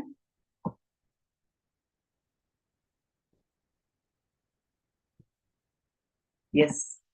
And now we will actually take a look at all the important contributions that Swamiji has done through Kailasa as the incumbent emperor of Surangi Samrajya, how Swamiji revived the Hindu governance and Hindu jurisprudence, and how all of these components were incorporated in Kailasa. So before we go into that segment where we learn about all the contributions of Swamiji, I'd like to share with all the viewers that being part of Sarvanya Pita is one of the best things that we can achieve in our lives, because we will start understanding what really matters in life. Swamiji beautifully shared in one of the Paramashivam sessions that everything that we accumulate in day-to-day lives, it is all building sandcastles. At the end of our birth and death, we will actually realize that everything that we have built so far is only sandcastle. What really matters is our steps towards Kailasa. Whatever we have done towards manifesting the state, space, being, power, and superconsciousness of Kailasa, only that matters. All of us deciding to be part of Sarvanya Pija is our conscious decision to manifest Kailasa. It is not a sand castle anymore. It is actually a conscious step. You are building your stone temples in Kailasa. So let us really take this moment to see, do we want to continue to build our sandcastles, or do we really want to move from sandcastles to actually build the stone temples of our inner space in Kailasa? I request everybody to take this moment to sign up and show your intention to be part of Sarvanya Pita. So the links are being projected, sksjp.org/contribute. So requesting everybody to take this moment to sign up.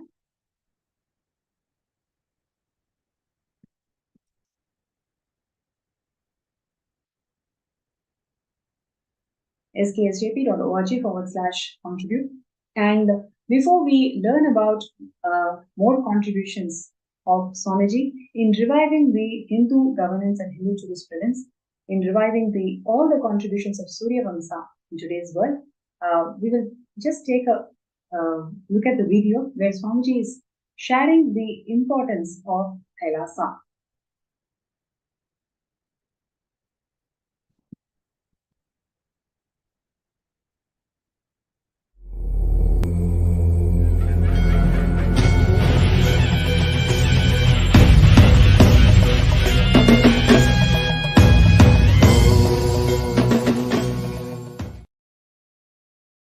The job really Hindus need to do is to tell the world, I have incorporated this Kailasa, nation without borders. Kailasa, nation without borders. In a way I can say, whole universe is the Kailasa.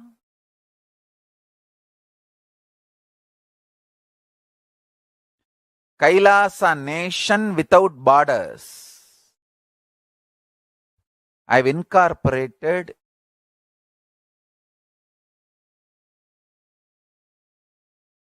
in multiple countries.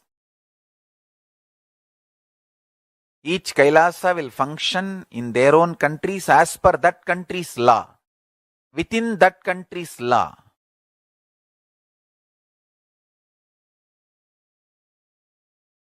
Understand? The Kailasa is revived to do contribution, uniting the nations for contribution. Hinduism, Veda Agamas have great things to contribute to the world.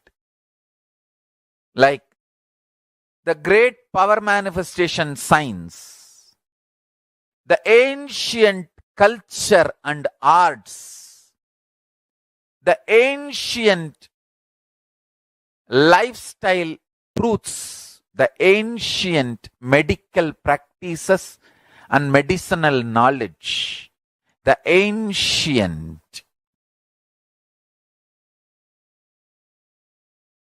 indigenous cultural heritage and jewelry, perfume, dance, music. In every level, Hinduism has so much to contribute. Veda Agamic traditions have so much to contribute. To share all this with the world, to contribute to the world. Many of the devotees, disciples are creating organizations, sanghas all over the world.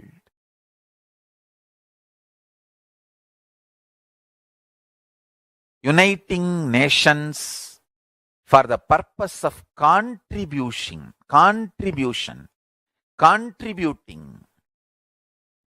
to work on religious harmony, to work on world peace, to work on preserving the ancient heritage, to work on protecting the ancient manifestation sciences and ancient unique religions and traditions, because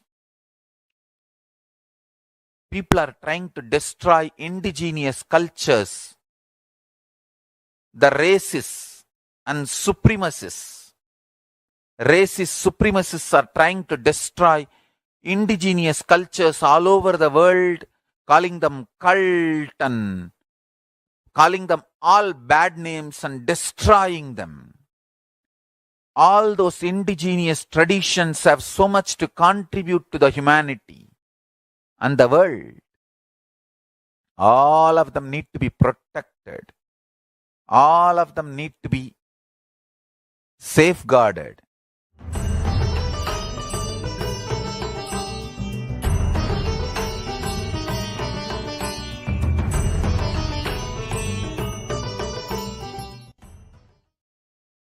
Yes.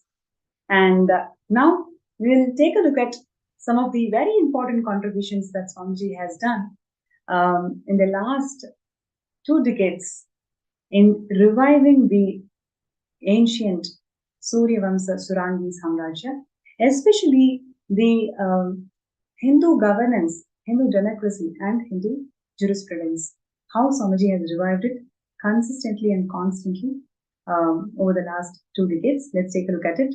The first thing that I would like to share with all the viewers and participants today is the cosmic governance.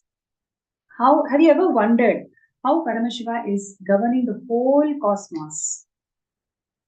Right? So it is just one Paramashiva, and how he is able to govern the whole cosmos, whether it is Chitakasha or Mahakasha, how every single unit of the cosmos is being governed. Have you ever really wondered? The answer to that is Hindu governance. Paramashiva governs the entire cosmos through avaranas. He literally manifests himself into Vidyeshwaras, Mantreshwaras, Astreshwaras, and so on. So each of these avaranas are nothing but one more manifestation of Paramashiva himself. So based on the frequency of oneness, more and more people are in oneness, he gives them more powers, right? So the power is always given to the beings who are radiating higher frequencies, who are radiating oneness with Paramashiva. This is how literally Paramashiva is governing the entire cosmos through his avaranas. This cosmic governance is what Swamiji has replicated literally in Kailasa through various structures, whether it is SMKT structures, Sri Mahant, Kotari, and Thaneda structures, or the avaranas, Vidyeshwaras, Astreshwaras, Mantreshwaras, Ganeshwaras, avaranas, or the Hindu sabhas, 7 parliament structures. In everything that Swamiji has created so far, it's all about replicating this cosmic governance, where literally Swamiji empowered the beings, whoever is able to be established in oneness with Swamiji, they are given this power and the responsibility. So the power and responsibility goes hand in hand. And people who are in power, it is only that they are in oneness with Swamiji. So the whole aim in life is all about moving towards more and more oneness with Paramashiva. So whoever is able to hold that space of being in oneness with Paramashiva, they take up more responsibility. So the power, responsibility, and the spiritual frequency, spiritual progress, everything are in synergy.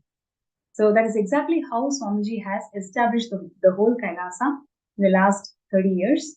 And this is exactly how the cosmos is governed by Paramashiva. The whole Hindu governance is how is established exactly in the same manner how Paramashiva is governing the cosmos. So if you're able to connect to this, you really feel, wow, this is so amazing. I would like to really hear from all the participants and viewers, because first time when I heard it, I really felt, my God, this is so amazing, because you can see literally the whole civilization is moving towards more and more how one can establish towards oneness, right? So if you see the other countries, modern day countries, people in the power, people who are actually controlling the population, it's all about establishing themselves in terms of money or some insecurity that governs them, or hypocrisies. These are the components which is actually holding them towards being powerful in the society. Never the space of oneness, right? So the Hindus' democratic systems are so powerful, so advanced, and it is a time-tested solution for eras together, where literally the only context of every single human being is all about experiencing oneness with Paramashiva. And that is exactly how Swamiji has established this entire Kailasa governance. So if you feel that this is something very amazing contribution that Swamiji has done, I would like to really hear from all the viewers and participants just about this.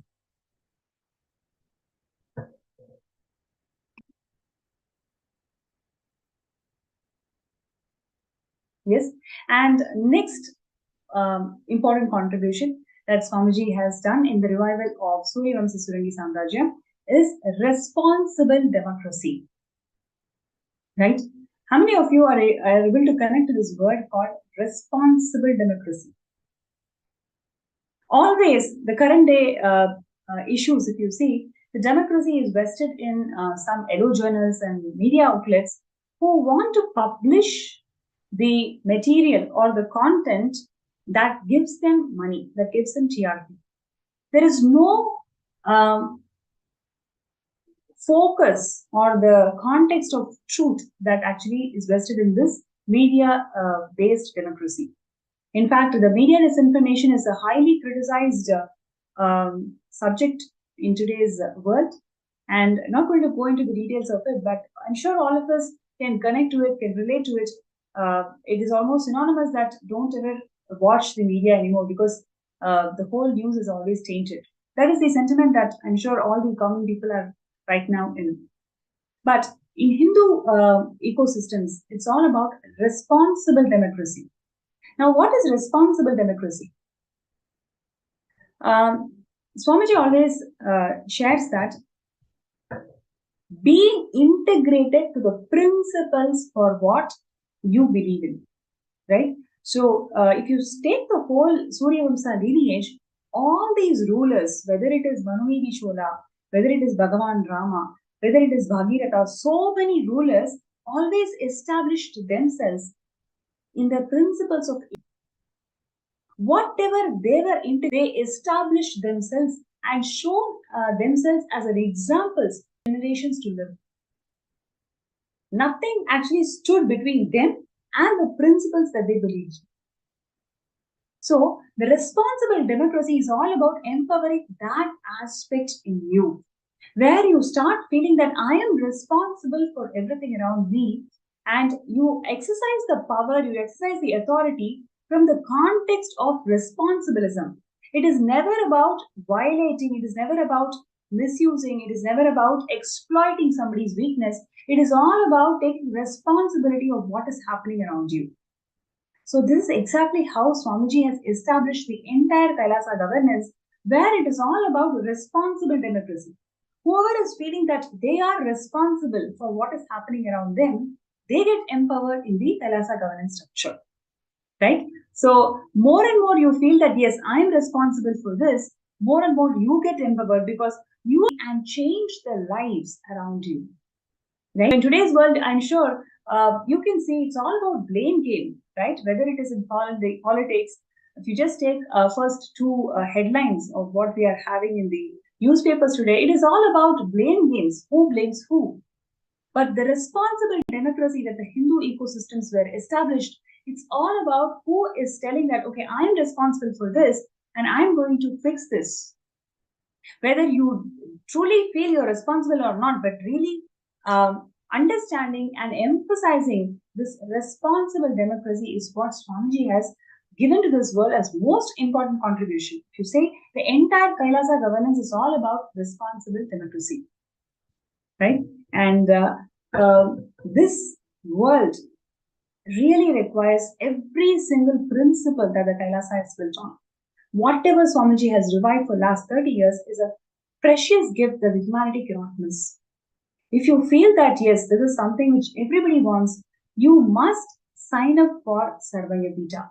Just decide to become the founding fathers of Sarvayapita, where you can literally feel in the light in the Garbhagala, like Swamiji has beautifully shared in Jayanti Satsang, whoever stands in the Garbhagala, they will be remembered in the history forever. So if you really feel that responsible democracy is what the world is looking for, and the cosmic governance where establishing yourself in oneness is the core foundation principle of everybody who's in the power, that's exactly what the world needs today. And there are so many other principles that all that world problems today can be simply resolved if we have Kailasa. Swamiji has already established Kailasa, and now all we need to do is come together and work towards opening of Mahakailasa, and requesting everybody to be part of this grand happening of opening of Mahakailasa by you signing up as a Sarvayapita Yajman. So the intentions are there. The link is being posted sksjp.org/contribute, where everybody can come together and say, yes, I want to be part of this grand happening. And please remember, you do not need money to become a Sarvayapita Yajman. You only want that intention. You only want, somebody is going to see whether you have that intensity to manifest that intention. Moment you share, you radiate that intensity, you will see simply miracles start happening and you will be able to make it happen. So I request everybody to be part of this grand happening, sksjp.org/contribute. Let's take a few minutes to sign up in this link that's been projected.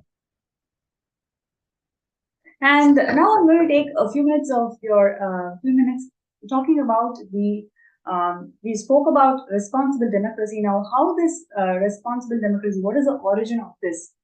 Have you ever heard this term called Anubhava Mandapa? Right?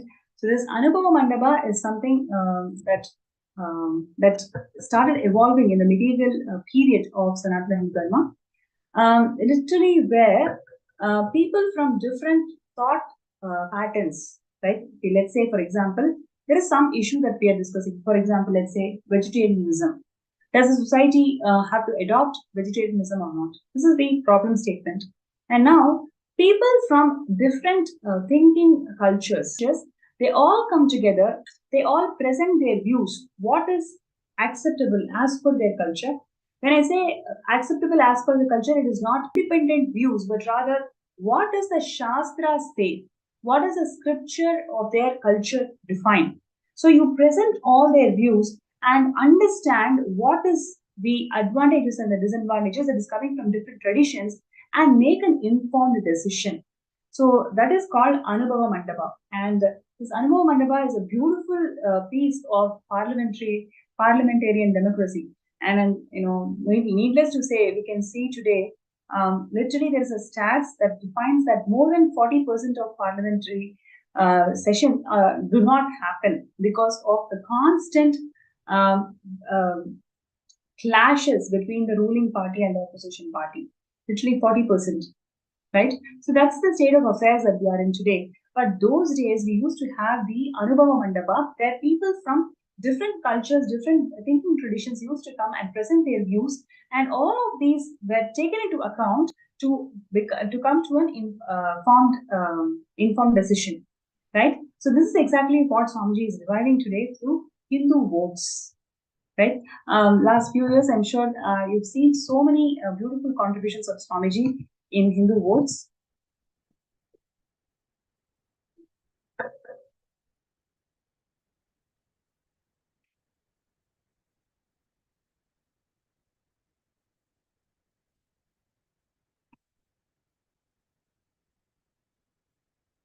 So all these are several Chitsava proceedings on vegetarianism, on various other aspects, various other topics that Swamiji wanted the whole community to come together and say what is that makes them to take that decision in their lives. So much of informed decisions were generated in the public through Chitsabha proceedings that Swamiji had conducted on vegetarianism, on oneness, whether you have to do an idol worship or not. There are several topics of debate today, and to all of these topics, Swamiji has conducted these proceedings and empowered the living Hindus today to take decisions in their lives.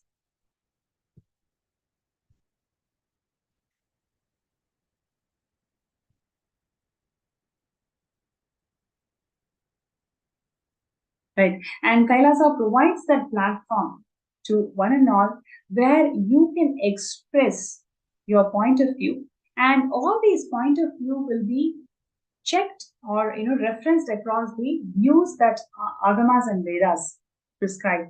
Right. So every single decision that we take, it is all based on the Shastras, how Paramashiva has ordained us to live and empower us to make that decision in our lives.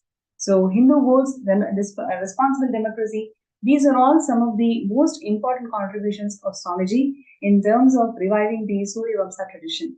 So if you all feel that this is something, because in the world today where we do not discuss our issues, we only have conflicts, we only feel blamed or we blame others. This is happening in an individual family life to nation level, to community, to a nation. In every 3-degree levels, it is all about either you feel blamed or you blame others. But Swamiji has revived this responsible democracy where everybody has a say as long as you take responsibility for it. So if you feel this is the most important contribution that the world needs today, I request everybody not to miss this opportunity and sign up in sksjp.com.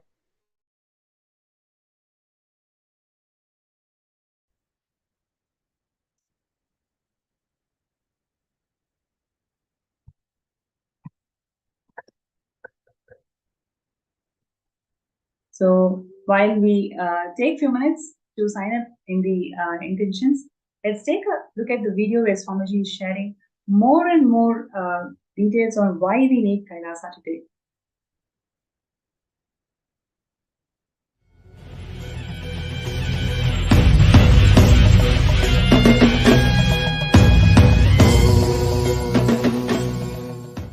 Why we need a Hindu nation? That question need to be addressed. Because the Hindu civilization is good, it need to be kept alive, we need a Hindu nation.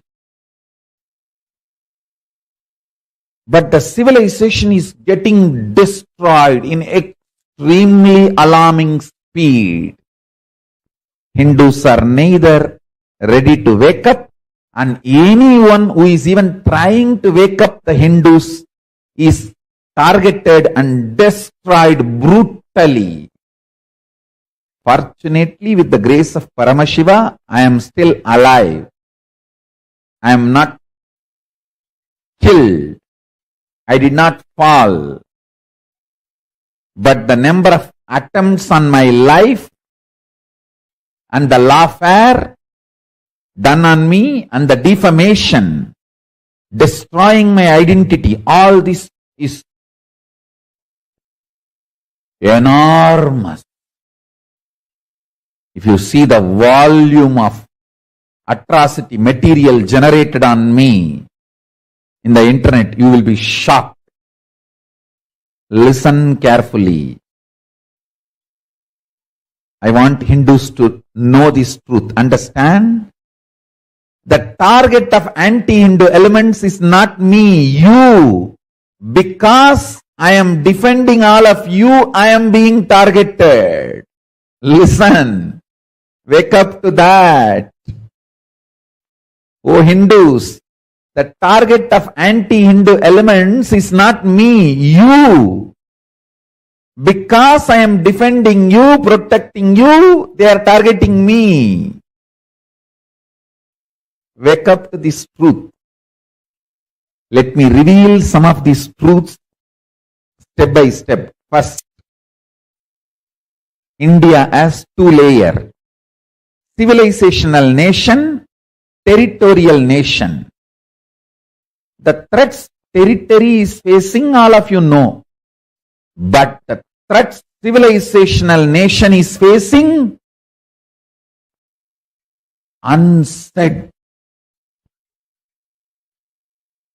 Even the Hindus are not waking up to this truth. The threat Hindu civilizational nation is facing. Believe caste system is wrong. Oh God. Hey, this is the system which made you live, which is your life, which is still keeping you alive, the only existing ancient civilization. There are 49 ancient civilizations. All 48 has disappeared. The only living continuous, only continuously living unbroken civilization is Hindu civilization. The reason, one and only reason, is caste system. Kula talchi uyarchi sollal pavam. That line I agree. There is no higher or lower among the caste. That I agree. But don't try to dismantle the very caste system. The caste system kept this civilization alive. Deity worship kept the civilization alive. Temples kept the civilization alive.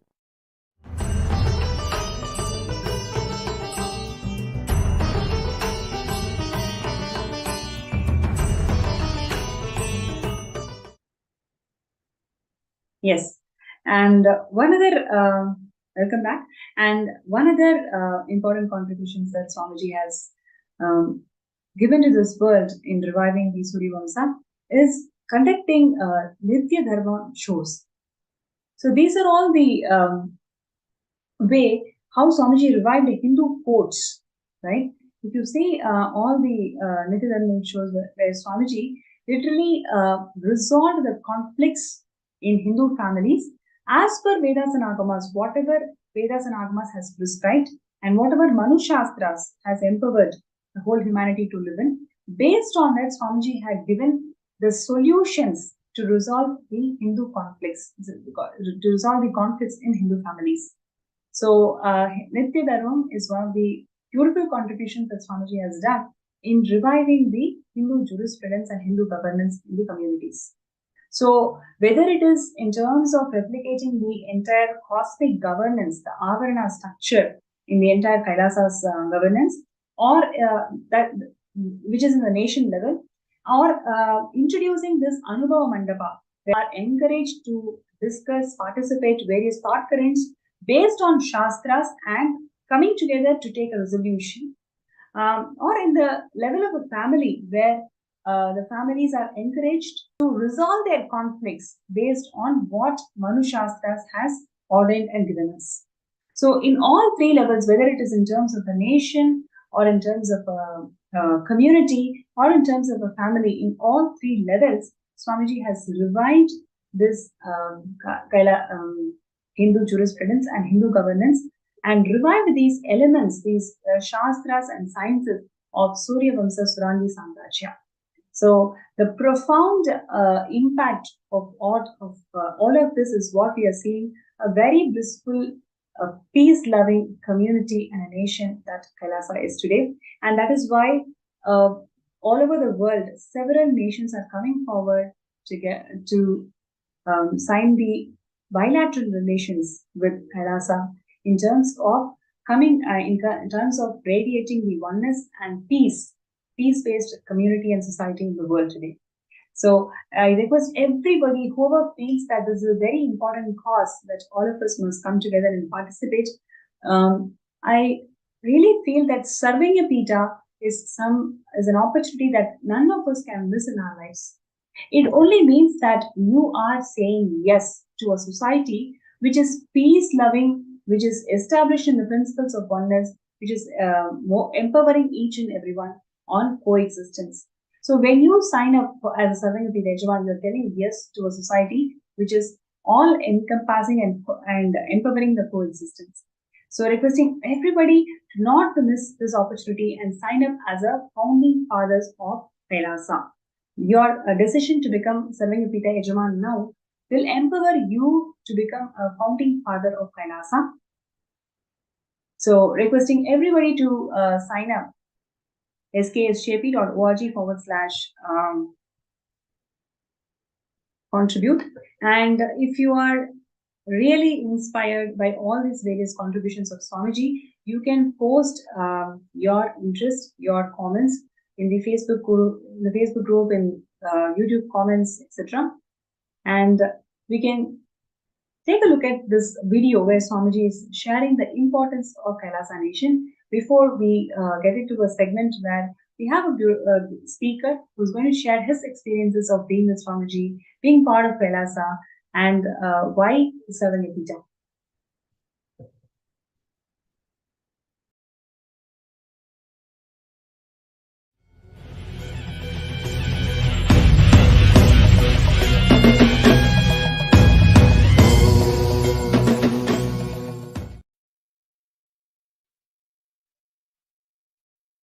It is time, O Hindus, especially the NRIs, who have seen enough life, wealth, fulfilled in all your basic needs. It is time you guys wake up to the reality. We need to keep Hinduism alive if we want the humanity alive. Death of Hinduism is death of humanity. Hinduism needs to be kept alive, and Hinduism has really so much to contribute to the world in every field.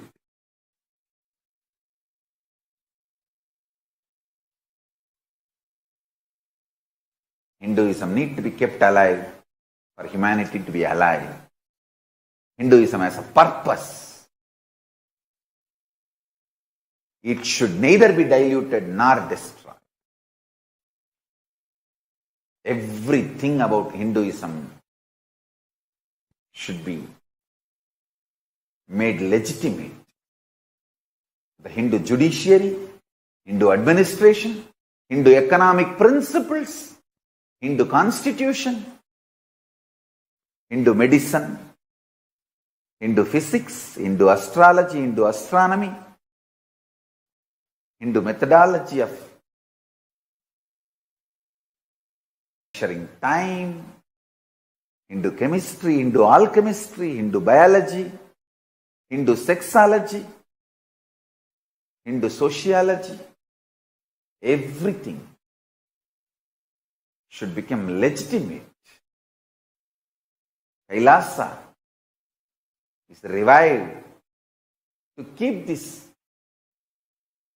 Hindu grand narrative legitimate, Hinduism legitimate. I request all Hindus humbly. I am not asking you your wealth. I am not asking you your hard-earned money. I am asking you, give birth to 2 more kids than your need. If you want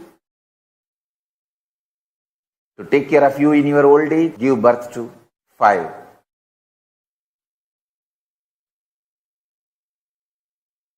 Give 2 to bring up in Gurukul, Hindu Gurukul.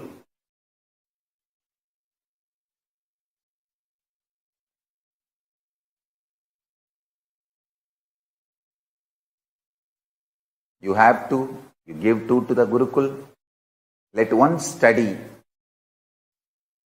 to become professors in Hindu universities, where he will be Grihastha, but making money, making livelihood by working for Hinduism and Hinduism related activities.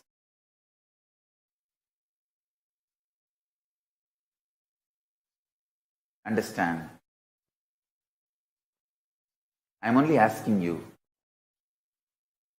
give me kids. We need to revive Hinduism. I am not interested in the overnight organizations, this modern day art of jinging, art of dunging, art of bunging, jing yoga, jung yoga, bung yoga.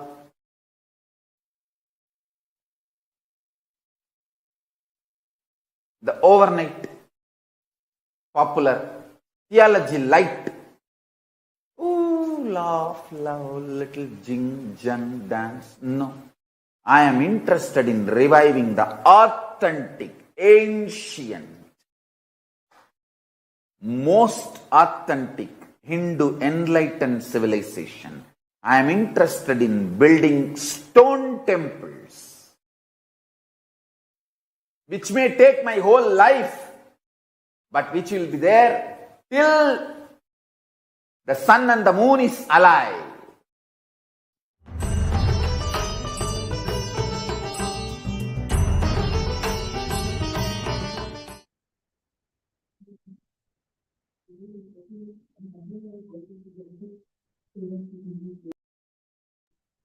Yes.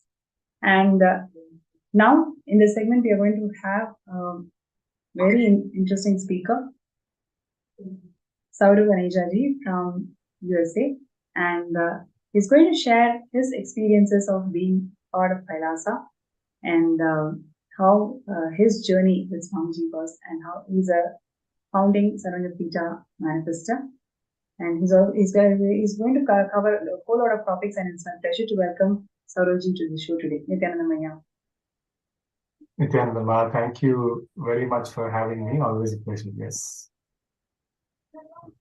Great. So, in terms of sharing, I really don't know where to start. Yes, Ma, go ahead. Please correct. Yes. Yes. So, Sauravji, like I mentioned, there are so many things that you can share with all of our viewers today. But firstly, I would like to hear from you the one fact that you've been attending the Paramashivam program, the 21 days program that Swamiji blesses and initiates all of us into that experience of Paramashivam. Over many seasons, you've been attending, and you also ensure that your family is also part of this program. So, would you like to share with all our viewers your journey of being part of this programs with Swamiji? Yes, absolutely, Ma. That's a very beautiful starting point. I mean, just before going into the depth of the experiences that I have received through attending Paramashivam, through the initiations, powerful spiritual experiences and miracles in life that have happened. I mean, just looking back into my life and why I'm so hooked on attending all these Paramashivam programs, right? Every time Swamiji upgrades something, I'm literally salivating, right? I'm wanting to attend and wanting to not miss initiations. See, before coming to Swamiji, I essentially suffered from extreme powerlessness and fear. And the whole life was literally tainted by one powerlessness after the other. Anything that I wanted to change in my life, I used to feel powerless about it. I had so many fears. Any new thing I would start, I would simply self-sabotage myself. And it's not that I did not understand spirituality, I did not know spirituality, I had read a lot. But after coming to Swamiji, everything just became intensely alive. All the spiritual principles simply became practical for me. Earlier, I used to think spirituality is different. It is just related to enlightenment. Living a practical life is very, very different. This is related to earning money and job and family and all these things. There was a huge gap, delusional gap. And as soon as I found Swamiji, and even finding Swamiji happened because I intensely prayed to the cosmos. I said, I need to find a master who is in the body, somebody who I can relate to, somebody who I can hear, somebody who I can see. That's how I found Swamiji. And after finding Swamiji, and the best things that the Supreme Pontiff of Hinduism has to offer are always packaged beautifully in the Paramashivam programs. This is what I call the best of the best. So ultimately, the first Paramashivam I attended, I came to Swamiji late 2018, and it was during the pandemic time. When the pandemic started and Swamiji announced the first online Paramashivam. That was my intense entry into all things related to, or all the teachings that Swamiji has given. I clearly remember unclutching, completion exercises, and the initiations. I remember there was one Kalabhairava Darshan where simply my whole body was shaking with energy. It's almost like all the fear in my muscles was being wrung out. That's the intense feeling I had. And then from then on, it's just been one after the other. Every program, Swamiji brings new energy, new excitement, new technology. I would say even new science.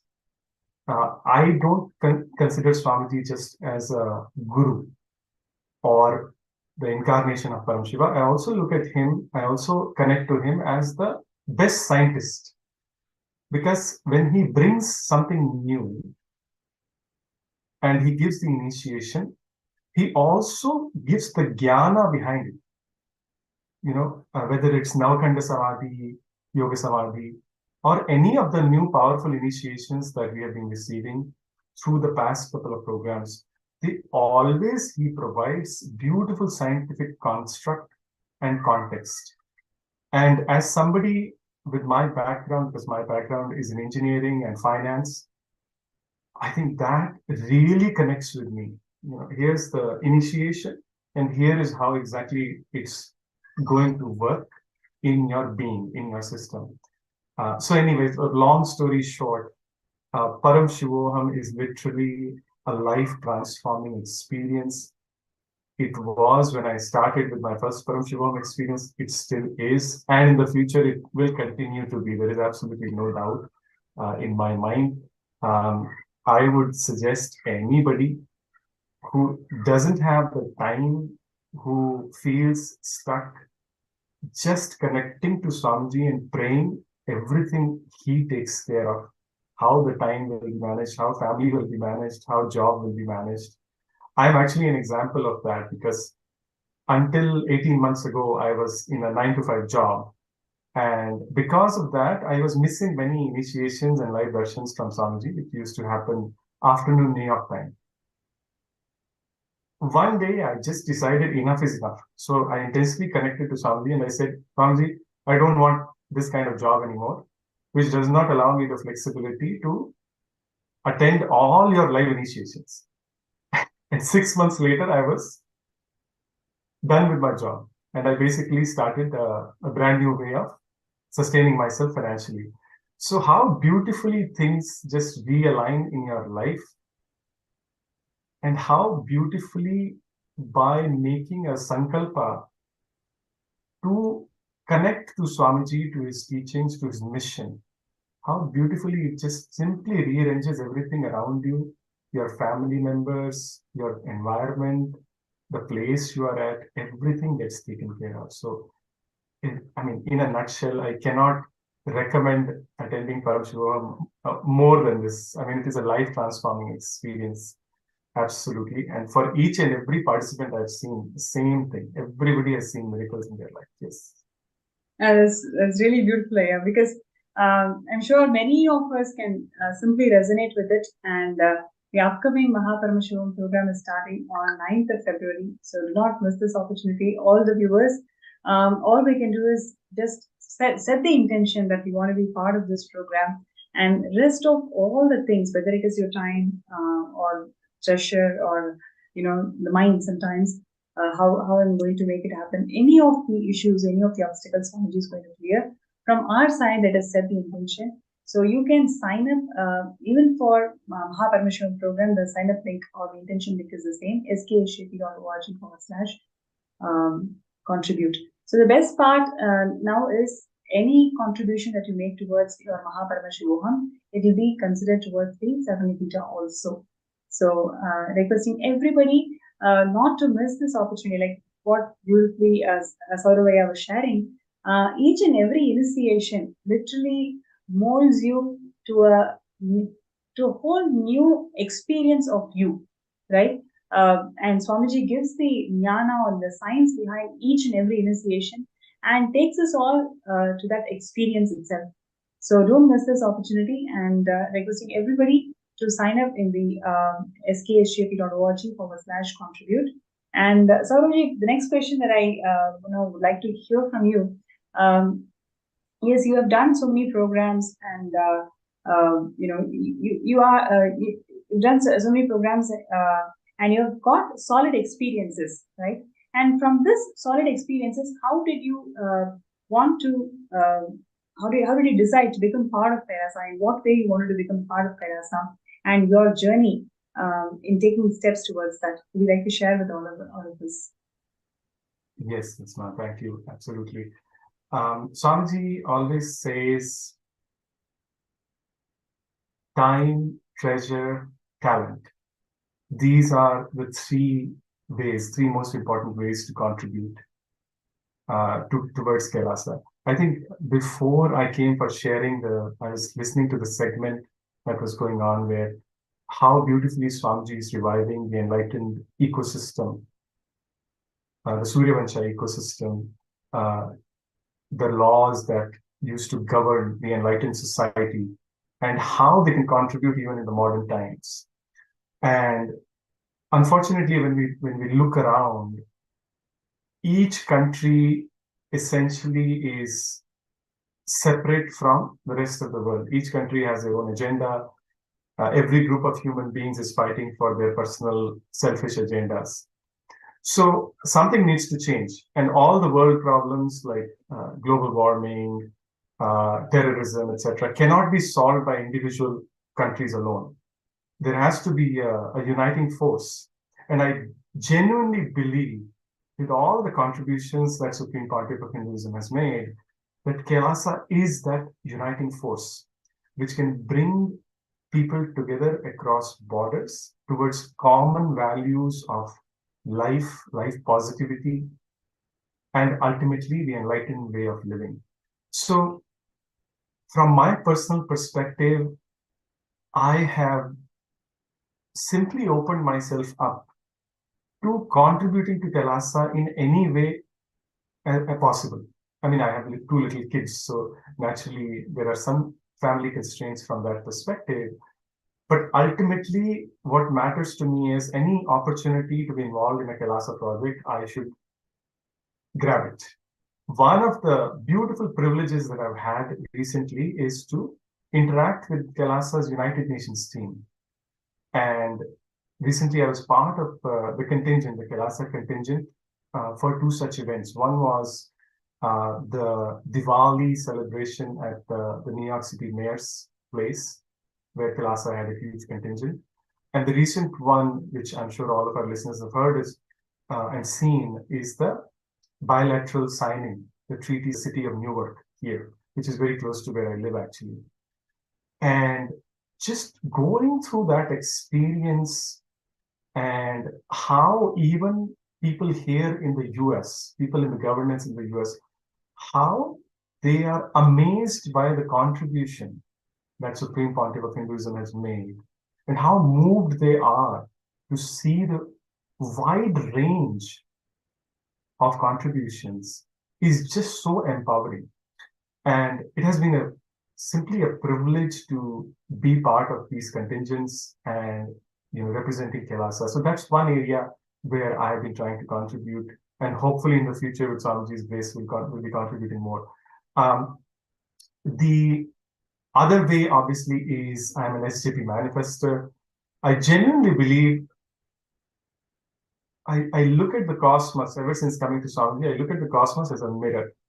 Basically, if I try to cheat the cosmos, I receive the same thing back from the cosmos. If I try to contribute to the cosmos contributes back to me. So this has become a real truth for myself. So ultimately, my aim is to manifest the SGP, become the founding father of Kailasa, founding member of Kailasa, basically, and contribute to the various projects of Kailasa. Kailasa is a huge multilateral, multi-dimensional project. There are so many areas where people can volunteer, people can contribute. I think ultimately it all depends on our intention. Do we want to be part of this huge story? I think decades from now, when people look back at this time, I can guarantee that they will say, wow, there was something really transformational happening across the world through Kailasa, through the people, through the devotees, and ultimately through the Supreme Pontiff of Hinduism's direction. And I think people who are aligned with the cause, who are aligned with what Swamiji is saying, but not contributing, are really missing out. So I would appeal to people that don't miss out. There's a lot of work to be done. There's a lot that needs to happen. There's a lot of transformation that we need to do across the world, and this is the right time to jump in. That's so beautiful, Aya. And also would like to hear from you some of the miracles that you've personally experienced in your life after being part of Kailasa and all the programs that you've attended so far. I think the biggest miracle in my life, Ma, is going from a transformation from a depressed, fearful being to a powerful, optimistic being who feels he has a place in the cosmos, who feels he belongs in the cosmos.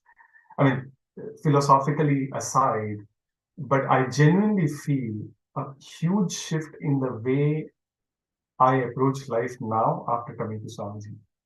Before coming to Swamiji, every problem would seem too big. Every obstacle would feel like the end of the road, whether it's health related or money related or work related. After coming to Swamiji, I've seen so many miracles. Just the whole idea, the whole delusion that we are powerless is simply washed out. I have seen miracles on the side of health. For example, my son being healed simply through a blessing from the Supreme Pontiff of Hinduism. I have seen knowledge manifest. Like sometimes I'm struggling with something, some concept, some way to relate science and spirituality, or trying to understand what Swamiji has revealed in one of his satsangs. And simply connecting to him and with the attitude, I do not understand this yet, but through the space of oneness, please make me understand. And simply in the next few days, the whole thing unfolds. Magically, everything unfolds, and the whole clarity is brought to the mind, to the brain. In the field of finance or financial world, I've seen literally how last year, before attending the Paramashivam program, I did not have the money. And then how simply within 2 weeks, all the money, everything just manifested for me and my wife to be able to attend the program in time. So again, I mean, actually, I would say, honestly speaking, now I've stopped counting the miracles. Now I realize that life itself is a miracle. Finding Swamiji is the biggest miracle. Everything else is just the side effect of that first miracle.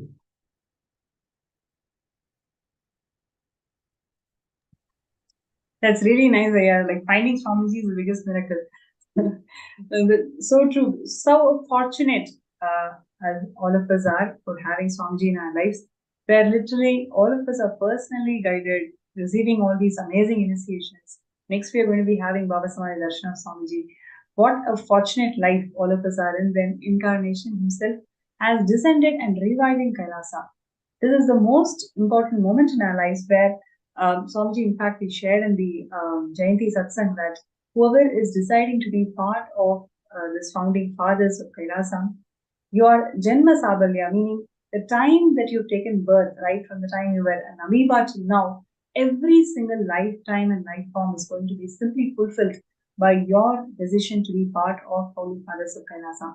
So everybody out there, let's take this moment, let's take this time to decide that, okay, let me move from building all these sandcastles in life to actually building these stone temples in our inner space, where literally we feel that Kailasa is the only priority and decide to become the Sarvapita Yajman. So requesting all viewers and participants to take this time to sign up as Sarvapita Yajman, and we will be moving on to third eye scanning segment. And meanwhile, we'd like to thank Saurav and Ejaji. Thank you so much for joining our segment today. Definitely, you have shared such beautiful insight of why being part of Kailasa is so important, why we have to become a Sarvapita Yajman, and all the amazing miracles that you've shared with us today. Thank you so much, Aya. Thank you, Nithyananda. Thank you for having me. And yes.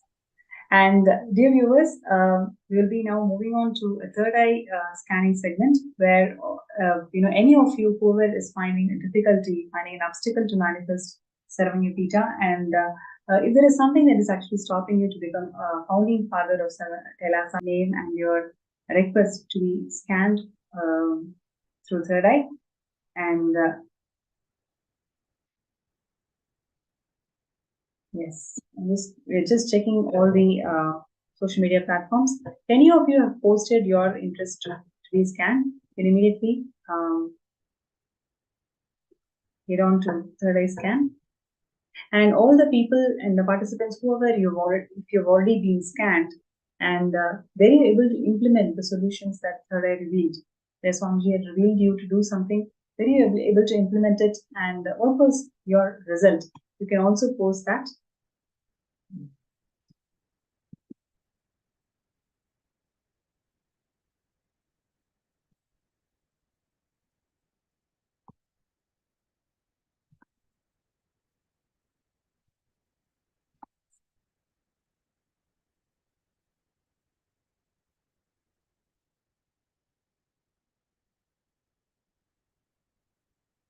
So requesting all the viewers to take this time to sign up for Sarvanyapita Yajman and Karta, and sign up your intention to become Sarvanyapita Yajman and Karta.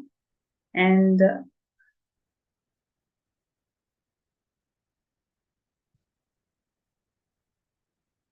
so there's a member from YouTube who is saying that, Richard, a new member. Oh wow, even Buddha. Yes, even Buddha belongs to the Surya Vamsa lineage.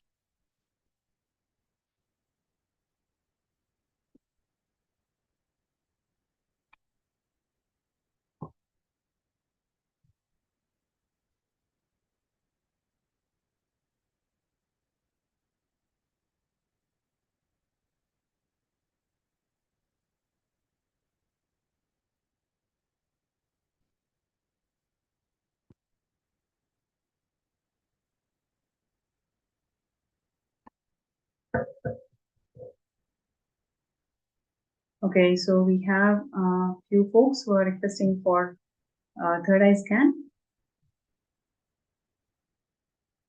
Okay, so that's why Chun Yip. Please scan me. Okay, thank you so much. So I request why Chun Yip, your head, neck, and spine in the straight line, and requesting you to chant the Mahavakya. Om Nithyananda Paramashivam. Om Nithyananda Paramashivam. Om Nithyananda Paramashivam.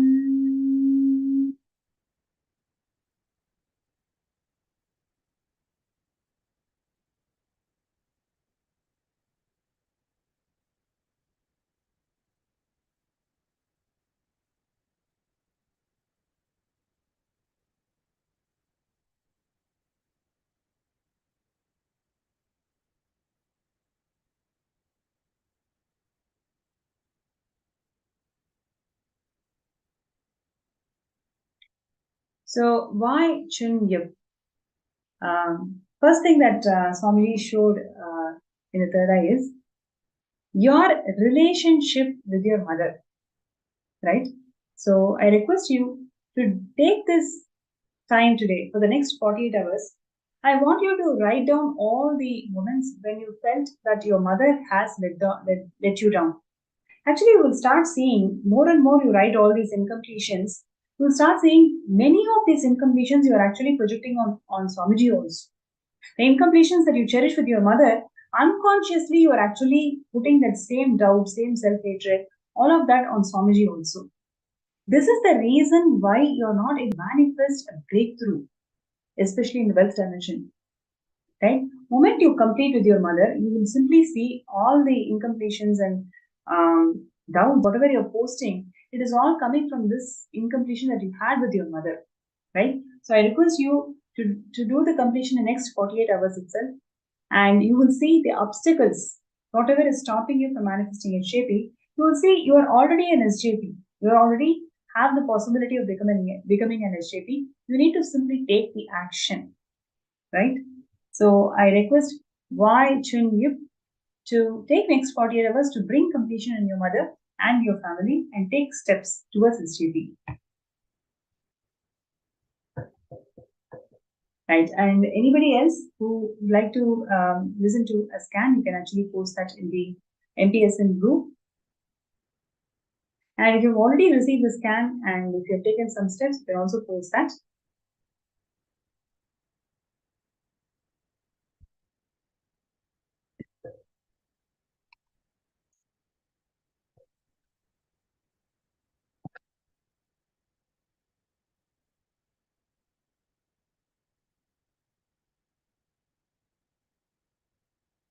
Okay, next we have Alpa Patel. Would like scan, please. Okay, great. So, Alpa, I request you to please be seated and connect with Swamiji in your Ananda Kanda. Let us all chant the Mahavakya together.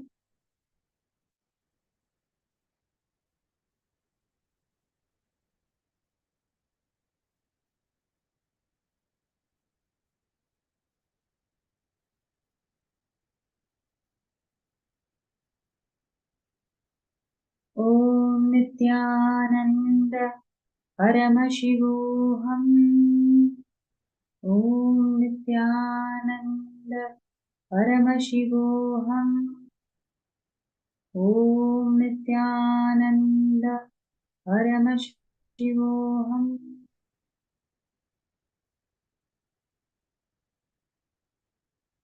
Yes, Alpa Patel, Nithyananda. So, first thing that Swamiji showed is the relationship that you have with your brother, right? If you see, all the male relationships that you cherish with your with the male, everything always you feel that you are belittled and not appreciated to the worth that you feel you worth it, right? See, it's like each person may have their own analysis about who they are and what they're doing. So likewise, you also have an analysis of who you are and what you're doing, and you really want it to be acknowledged.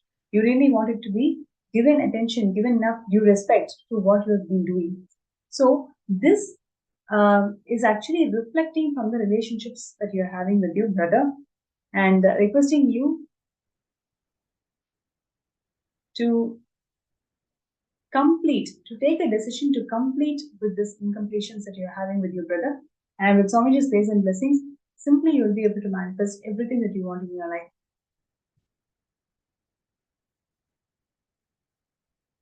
Right. And Hiranmai, can you scan me, please? Yes.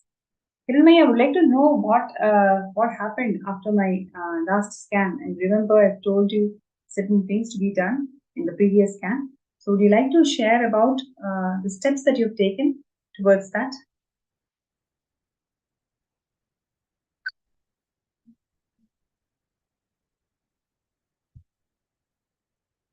Yes.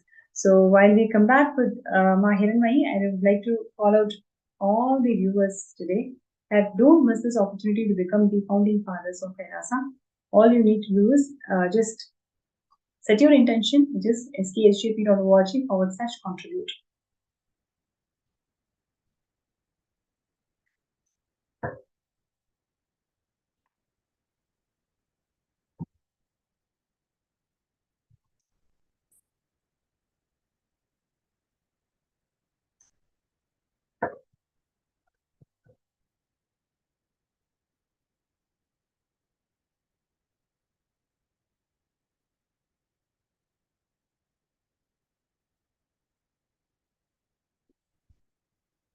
So requesting everybody to be part of this grand happening of Kailash, where literally gods and goddesses are going to be manifested, who's going to govern the whole Kailasa ecosystem by the blessings of Swamiji. So requesting everybody to take this decision, whatever it is holding you, whatever insecurity is stopping you, just make it redundant by you signing up, you setting the intention to become the SJP.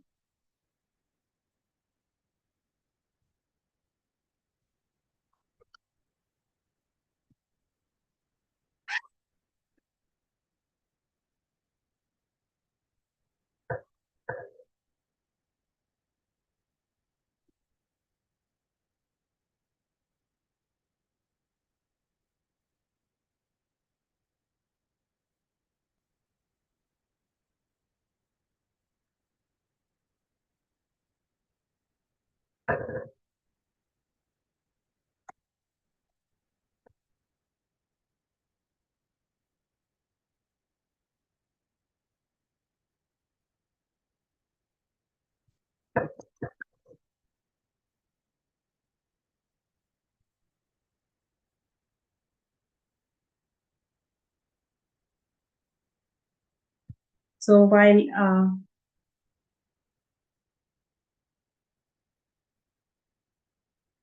okay, so while we are waiting for all the participants to take a moment to sign up in the Sarvanyapita, would like to remind all the participants every decision that you make consciously, Swamiji is going to support that decision, and with this blessings you'll be able to manifest it. So requesting all to take this decision that you're going to manifest it no matter what obstacle comes, you're going to be there, setting that intention strongly, focusing and working with the intensity that you want to become the Sanatpita Yajman.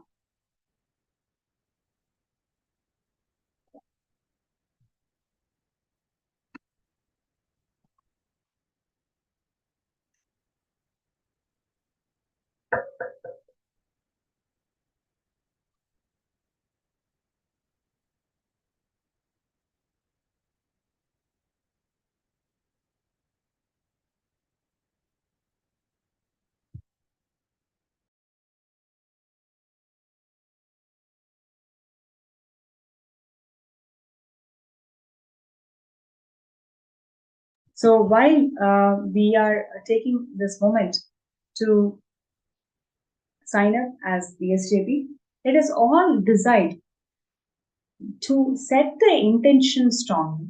Swamiji has time and again told that if you take one step, Swamiji will take million steps for you. So you take that step to become part of SJP by signing up an intention, and you will see with Swamiji's grace and blessings, everything that you want in your life will simply start manifesting.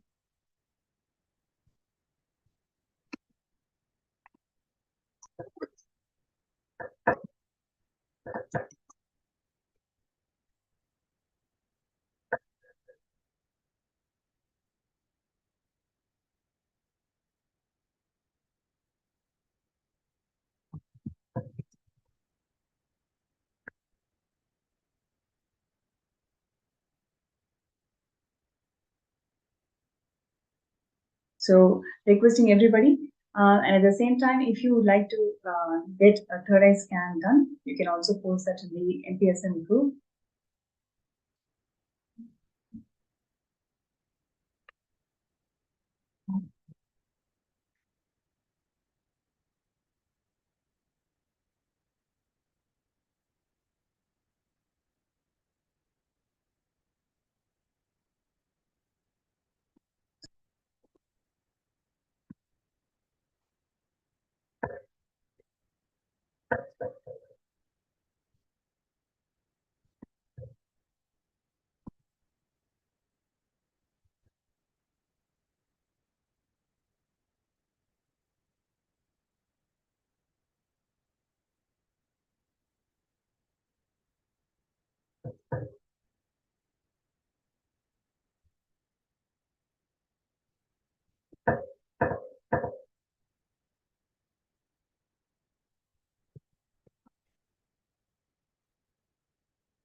Yes.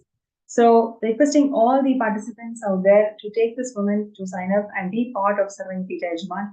And there are so many of the participants in Sarvanipita Yajmans.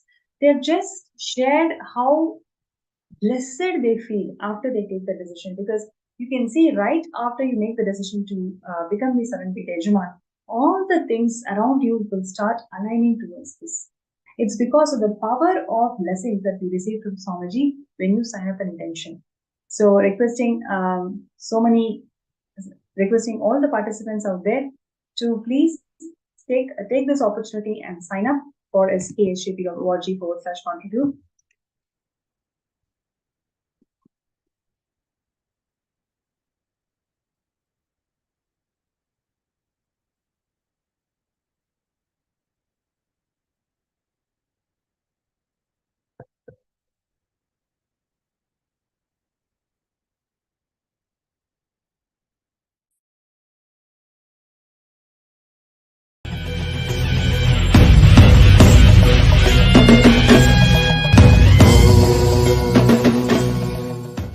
See, unfortunately, Hindus lost the understanding about this collective integrity. See, if a ship has to stay afloat, all the mechanisms in that ship need to stay integrated. It can be the maintenance engineer or the cleaning staff, captain, all the equipments fixed in the ship, everything, the machineries, all of them need to be integrated for the ship to stay afloat. For the ship to stay afloat and reach the place where it need to reach, everyone in the ship need to be integrated. It's called collective integrity. A maintenance engineer cannot think, oh, I have done my job, but the fuel manager is not doing his job, or the cleaning person is not doing his job. So if the ship sinks, I will not be blamed. I will not be questioned. I am safe. Let whatever happens to others, or whatever others do or don't do, what is there for me? That level of integrity will not work for the ship to stay afloat. This is exactly done by the Hindus. In the modern day, everyone says, oh, I have tried my best. I have done my best. But others are not doing. What can I do? I have seen this as a typical mold. Same narrative. Whether it comes to reclaiming the political legitimacy of the Hindus, or reclaiming their temples, or reclaiming their organizations and religious freedom, or any guru's organizations running. Please understand, any problem Hindus are facing. So whether you ask the Hindus, why are you living a slavery life? Why you don't have a religious freedom? Why your temples are not under you, it's under the government? Why your temple wealth is not used for running gurukuls, the Hindu schools? Why your temple wealth is not being used to develop and spread Hindu medicines? Why you guys are not having any respect for the greatest and oldest jurisprudence, the Hindu law Manusmriti? Everyone will have one answer. Oh, I am doing whatever I can, but others are not doing. What can I do? Exact answer. A maintenance engineer in a ship, if he gives, what will happen to the ship? That exactly same thing is happening to these guys. We need Hindus to start thinking with a collective integrity. Not only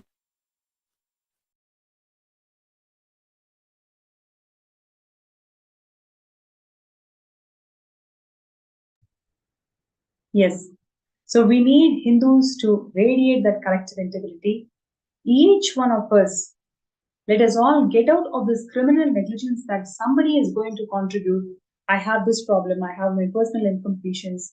Right now, I need to deal with the situation. If you withdraw and think that next person is going to come and contribute to Kailasa, that is exactly where we lack the collective integrity. That is exactly the criminal negligence that all the Hindus are stuck. Let us stop looking at somebody else who's going to contribute. It is you and me who's going to make the Kailasa happen. It is you and me who needs to take the decision to contribute and make the Kailasa happen.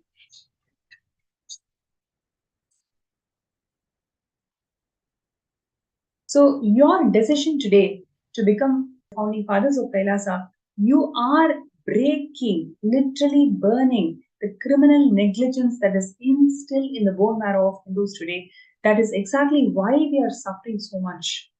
When Swamiji has single-handedly made the Hindu nation happen, it is a responsibility of all the devotees, disciples, whoever is watching the segment, whoever is connecting to the concept of Hindu nation. You and me need to decide that everything that we are given, it is simple offering to Paramashiva.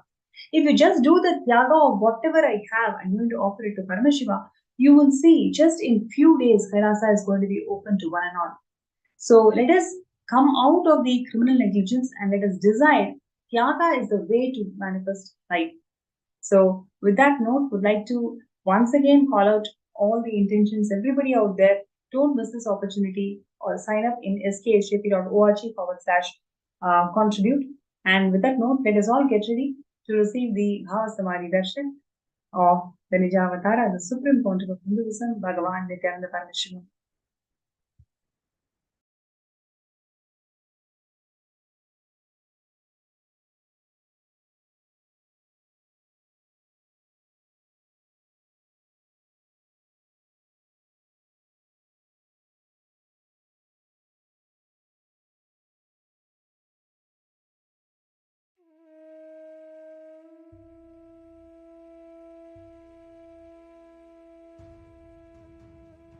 We all had a very engaging, a very beautiful segment just now with Manitya Pranapriyananda.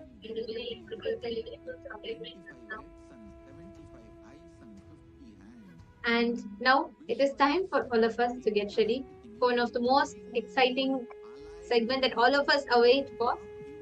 We're going to be entering into the Bhava Samadhi Darshan now. And today we are going to be having darshan of the forms of Paramashiva, of Chandisha Anugraha Murthy, Pashupatastra Anugraha Murthy, and Kiratha Murthy. These forms of Paramashiva and Chakradhana Swarupa Murthy, we're going to be having the darshan of these four forms of Paramashiva today. So let us all get ready and prepare for the Bhava Samadhi Darshan.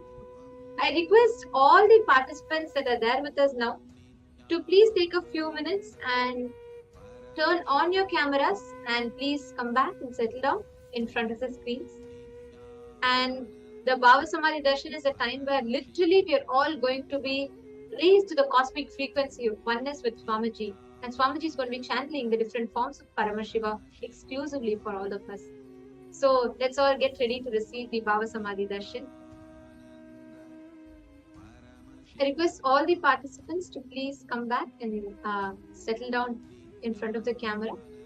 I request everyone to please take a few minutes.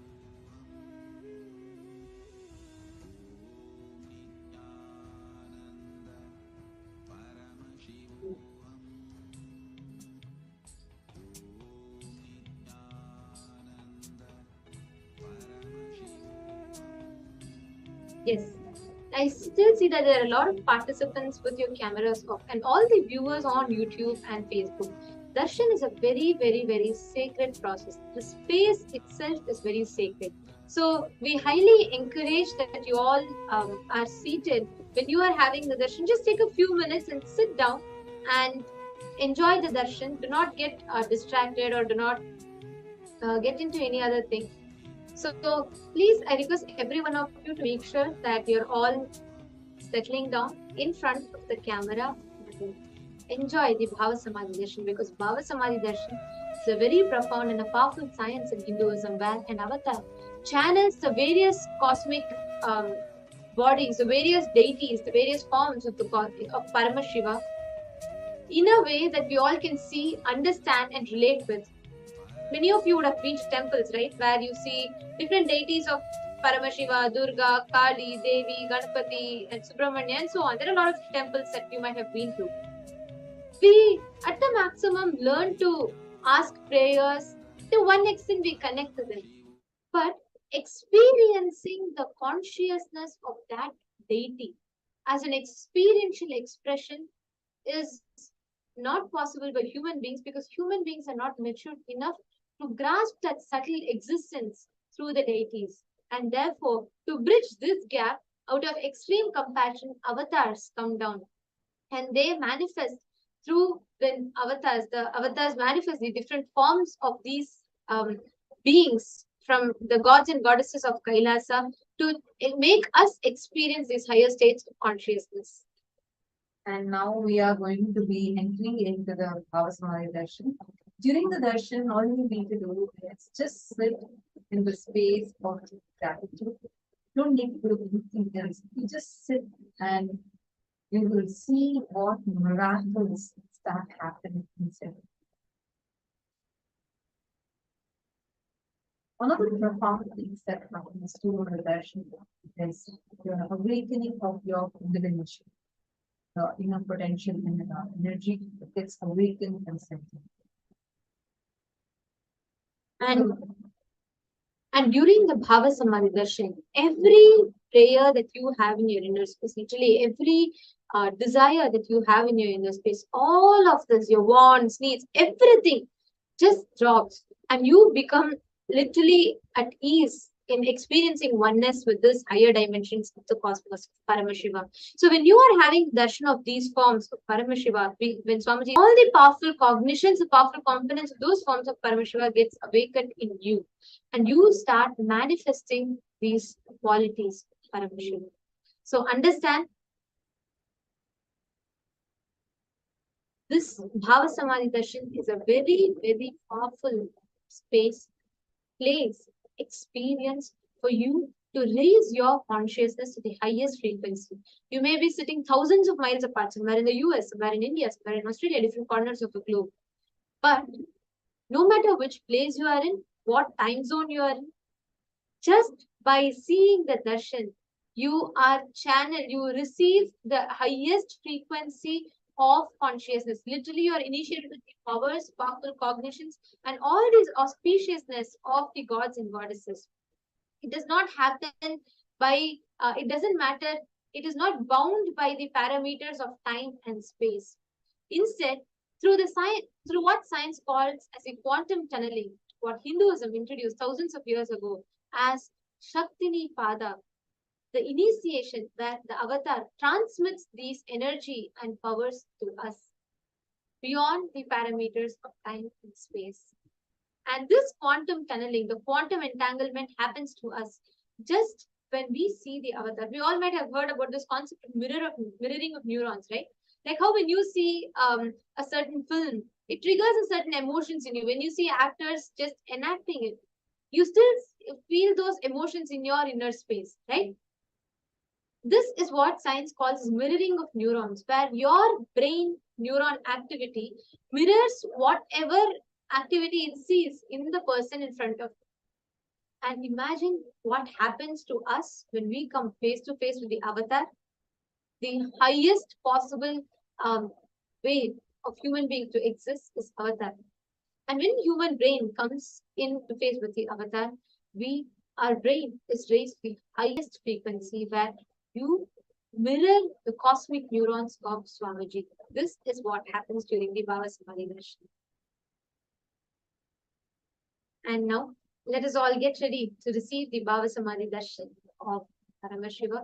The forms of Paramashiva, the 64, out of the 64 forms, we will be having a darshan of 4 forms of Paramashiva: Chandisha Anugraha Murthy, Rupa Murthy, Pashupata Anugraha Murthy, and Kirata Murthy.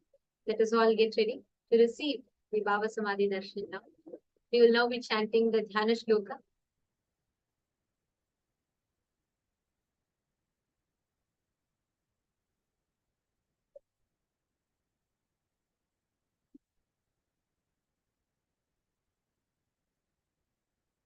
चण्डेशां पीतवर्णं युगकरसहितं दक्षहस्ते च टङ्कम् वामे कृष्णं दधानं वरसहितं पार्वती वामभागम् चण्डेशस्योत्तमङ्गे प्रतिनिहकरतं दक्षभागे त्रिनेत्रम् सर्वालङ्कारयुक्तं शशिकलधरं गङ्गाया युक्तमेडे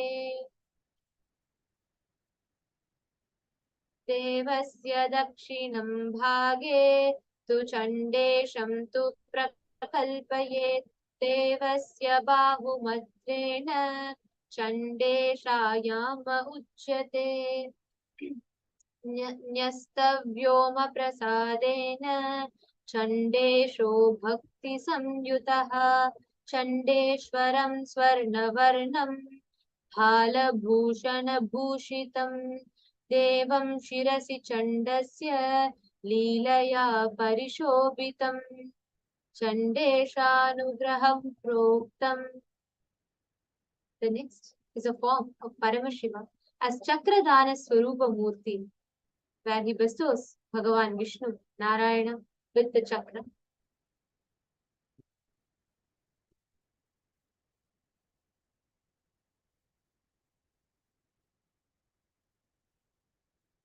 विष्णुस्त्वमीशं पुरस्थितो अजलिकरो देवस्य पादाब्जयोः संस्थाप्याक्षिलत्स्युमाल्यमनिशं पीताम्बरं कौस्तुभम् यस्तस्मै दयापरं पशुपति पद्माक्ष इत्याख्यया टङ्कं कृष्णमग्रं वरं च दधतं चक्रं प्रदं तं भजे एकवक्त्रं त्रिनेत्रं च जटामकुटसंयुतं चक्रं ददं मेनं च परशुं वरद चैवम्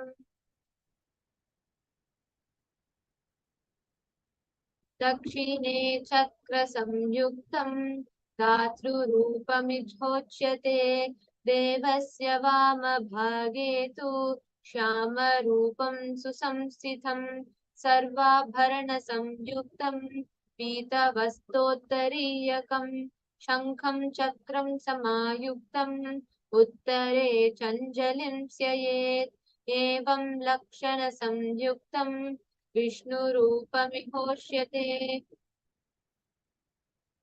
The next form is of Kirat Murthy. चतुर्भुजं त्रिनेत्रं च जटामकुटसंयुतं सर्वाभरणसमायुक्तं दिव्याभरणं समाधृतं धनुर्बाणसयुक्तं रक्तं कृष्णापरशुसंयुतम् उपवीतं समायुक्तं समभागतुनूकुरु वामे गौरीसमायुक्तं दक्षिणे त्वर्जुनस्थितः अर्जुनस्वरूपम् एकवक्त्रं द्विनयनं जटामकुटसंयुतं सर्वाभरणसंयुक्तं कृताञ्जलिपुटस्थितम् एवं कैरात्यमाख्यतम्. Now, in the same space, let us all get ready. Receive the Bhava Samadhi Darshan of Kirata Murthy, Chakradana Murthy, Chakradana Swarupa Murthy, Pashupata Anugraha Murthy, and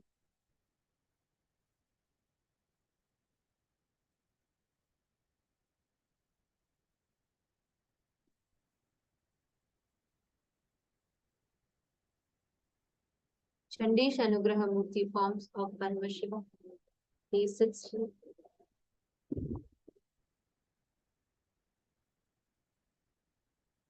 Please chant the Mahavakya. Om Nithyananda Paramashivam.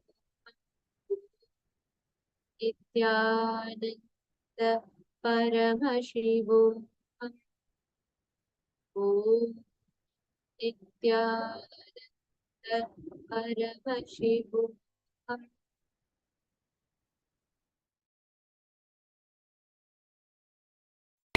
With the divine, with your eyes closed, is meditation. connecting with the divine. With your eyes open is Darshan. Come, let us all now move from meditation to Darshan. Slowly, very slowly, please open your eyes.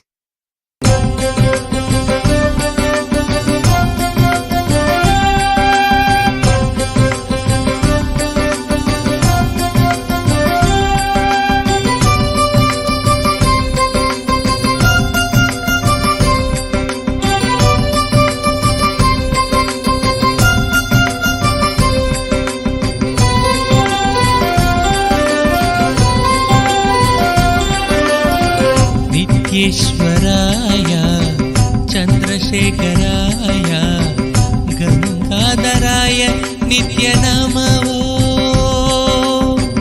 नित्येश्वराय चंद्रशेखराय गंगाधराय नित्यनमो नित्यानंदाय नित्यबोलो आनंद शयना नित्यानंदा आनंद शयना नित्यानंदा हरे हरे बोलो हरे हरे बोलो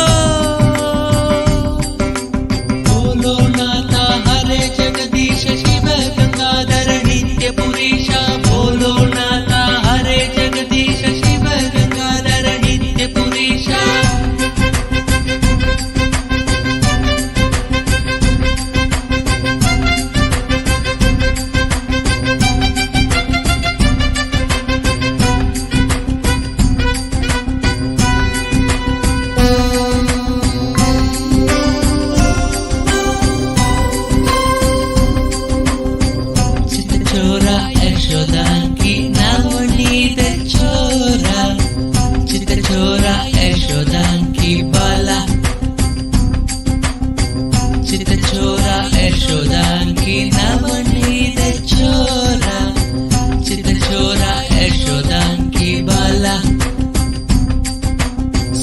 शिवो शंभो नित्य मगेश महादेव हरे नित्य मुकुंद नंत नंतना नित्य गोपाल प्रणव स्वरूप नित्य नंतना अनंत शयना नित्यानंद मंगल प्रणव नित्य गुरु चरणम नंदी वाहना त्रिपुर विहारी नित्य पुरीशा शिव गंगाधरी चंद्र कलाधर पार्वती रमण निन्नि निन्नि निन्नि निन्नि नित्यानंद चित्तचोरा यशोदा की नवनीत चोरा चित्तचोरा यशोदा की बाला चित्तचोरा यशोदा की नवनीत चोरा चित्तचोरा यशोदा की बाला नित्येश्वराय चंद्रशेखराय गंगाधराय नित्य नमो नित्येश्वराय चंद्रशेखराय गंगाधराय नित्य नमो नित्यानंदाय नित्य बोलो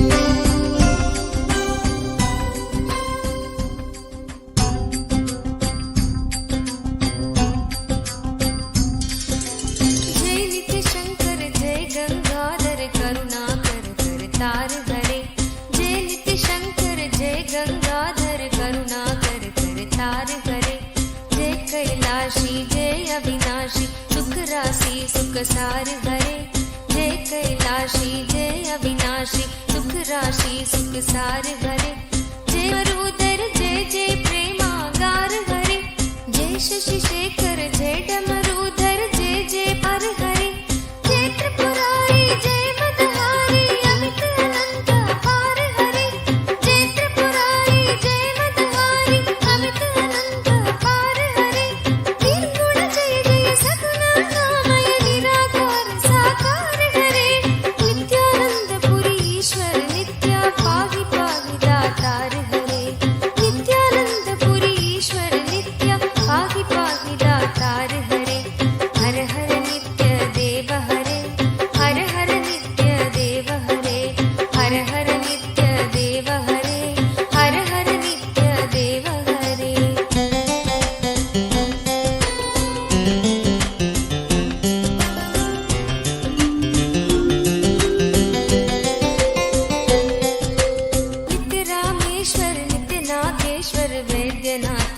केदार हरे नित्य रामेश्वर नित्य नागेश्वर वैद्यनाथ केदार हरे मल्लिकार्जुन सोमनाथ नित्य महाकाल ओंकार हरे मल्लिकार्जुन सोमनाथ नित्य महाकाल ओंकार हरे त्रयंबकेश्वर नित्य घुष्मेश्वर भीमेश्वर जगतार हरे त्रयंबकेश्वर नित्य घुष्मेश्वर भीमेश्वर जगतार हरे काशीपति श्री विश्वनाथ जय मंगलमय अघहार हरे काशीपति श्री विश्वनाथ जय मंगलमय अघहार हरे नीलकंठ जय भूतनाथ नित्य मृत्युंजय विकार हरे नित्यानंद पुरी ईश्वर नित्य पाहि पाहि दातार हरे नित्यानंद पुरी ईश्वर नित्य पाहि पाहि दातार हरे हर हर नित्य देव हरे हर हर नित्य देव हरे हर हर नित्य देव हरे हर हर नित्य देव हरे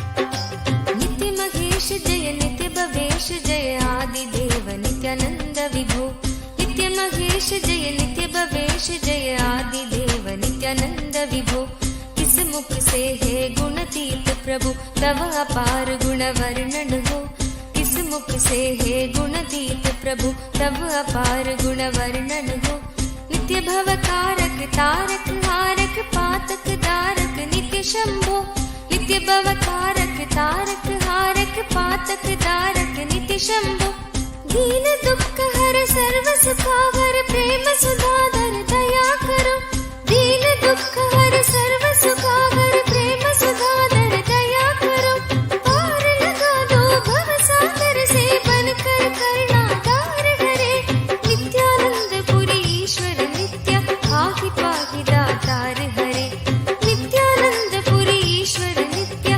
पाहि पाहि दातार हरे हर हर नित्य देव हरे हर हर नित्य देव हरे हर हर नित्य देव हरे हर हर नित्य देव हरे जय मन भावन जय अति पावन शोक नशावन नित्य शंभो जय मन भावन जय अति पावन शोक नशावन नित्य शंभो विपद विदारण अदम उबारण सत्य सनातन नित्य शंभो विपद विदारण अधम उबारण सत्य सनातन नित्य शंभो सहज वचन कर जलज नयन वर धवल वरण तन नित्य शंभो सहज वचन हर जलज नयन वर धवल वरण तन नित्य शंभो मदन कदन पर पाप हरण हर चरण मनन धन नित्य शंभो मदन कदन पर पाप हरण हर चरण मनन धन नित्य शंभो विवसन विश्वरूप प्रलयंकर जगत के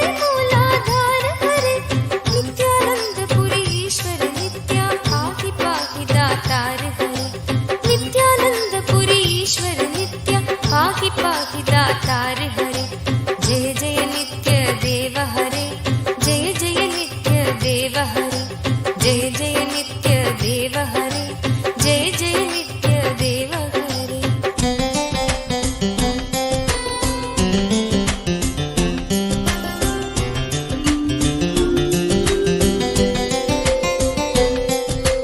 भोलानाथ कृपालु दयामय ओटर दानी नित्य योगी भोलानाथ कृपालु दयामय ओटर दानी नित्य योगी सरल हृदय अति करुणा सागर अगत कहानी नित्य योगी सरल हृदय अति करुणा सागर अगत कहानी नित्य योगी निमिष मात्र में देते हैं नवनिधि मन मानी नित्य योगी निमिष मात्र निधि मन मानी नित्य योगी भक्तों पर सर्वस्व लुटाकर बने मसानी नित्य योगी भक्तों पर सर्वस्व लुटाकर बने मसानी नित्य योगी स्वयं अकिंचन जन मन रंजन पर नित्य पर उदार हरे नित्यानंद पुरी ईश्वर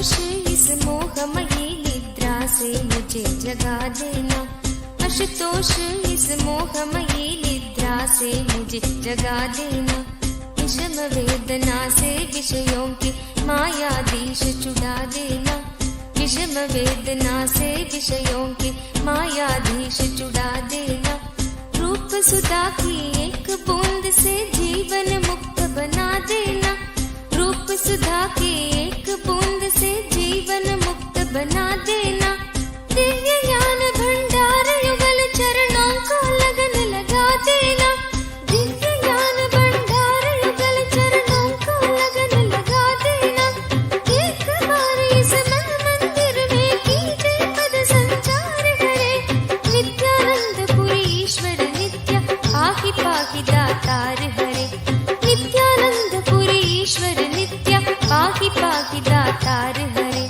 जय जय नित्य देव हरे, जय जय नित्य देव हरे, जय जय नित्य देव हरे, जय जय नित्य देव हरे।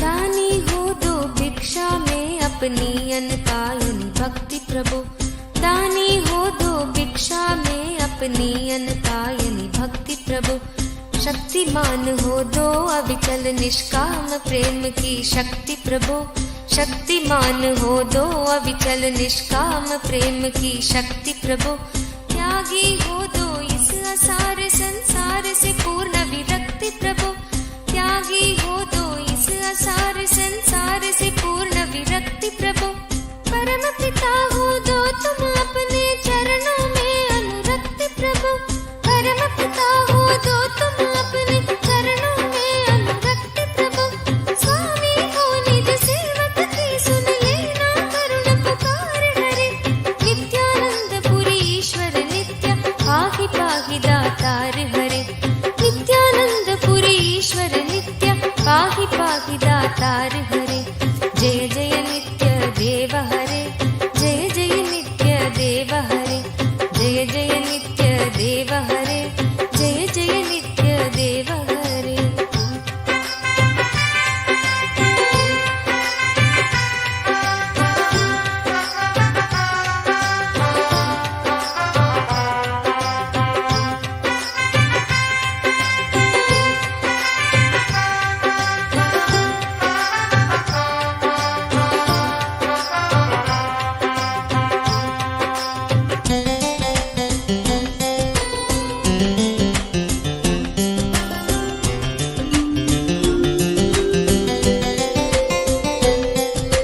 तुम बिन बेकल हूँ प्राणेश्वर आ जाओ भगवंत हरे, तुम बिन बेकल हूँ प्राणेश्वर आ जाओ भगवंत हरे, चरण शरण की बांग गहो हे उमा रमण प्रिय कंत हरे, चरण शरण की बांग गहो हे उमा रमण प्रिय कंत हरे, विरह व्यापित हूँ दीन दुखी हूँ दीन दयालु अनंत हरे, विरह व्यापित हूँ दीन दुखी हूँ दीन दयालु अनंत हरे, आओ तुम मेरे हो जाओ आ जाओ श्रीमंत हरे, आओ तुम मेरे हो जाओ आ जाओ श्रीमंत हरे, मेरी इस दयनीय दशा पर कुछ तो करो विचार हरे, नित्यानंद पुरी ईश्वर नित्य पाहि पाहि दातार हरे, नित्यानंद पुरी ईश्वर नित्य पाहि पाहि दातार हरे,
We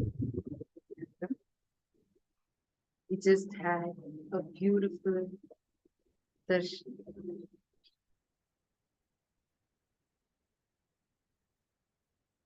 It's just experienced phenomenal darshan. I request all of you to take a few minutes now and share your experience, and all our live viewers that are there on YouTube and Facebook and other social media platforms. Hope all of you had a great, wonderful experience in this darshan. Now, every single one of you are having the initiation directly from Navatar. Each one of your prayers, whatever that you put in the comment section, you will see how Swamiji makes it into reality. This time of darshan is extremely rare and phenomenal, profound time that just a blessed handful of us are having this as an experience. And now, with this, we're going to be continuing further with our program. Mahaparamashivam program And is going also- on. And also, all the viewers that are watching it, if you enjoyed it, and you would like to be a part of this, you would like to experience this, have the live Bhava Samadhi darshans and receive Swamiji's darshans with different forms of Paramashiva, do not miss, sign up for Mahaparamashivam. And all the viewers on the other social media platforms, I just wanted to tell all of you what we are experiencing now are the alive darshans. If you join the Mahaparamashivam program, you will get an opportunity to sit on live two-way video conferencing, experiencing the Nayana Diksha directly with Swamiji. So if you want to experience the live darshans, then do not wait. You can jump in right away. Sign up for Mahaparamashivam program. And with this, thank you so much for tuning in. And we'll be back with you again tomorrow at the same time. Thank you, Nithyananda.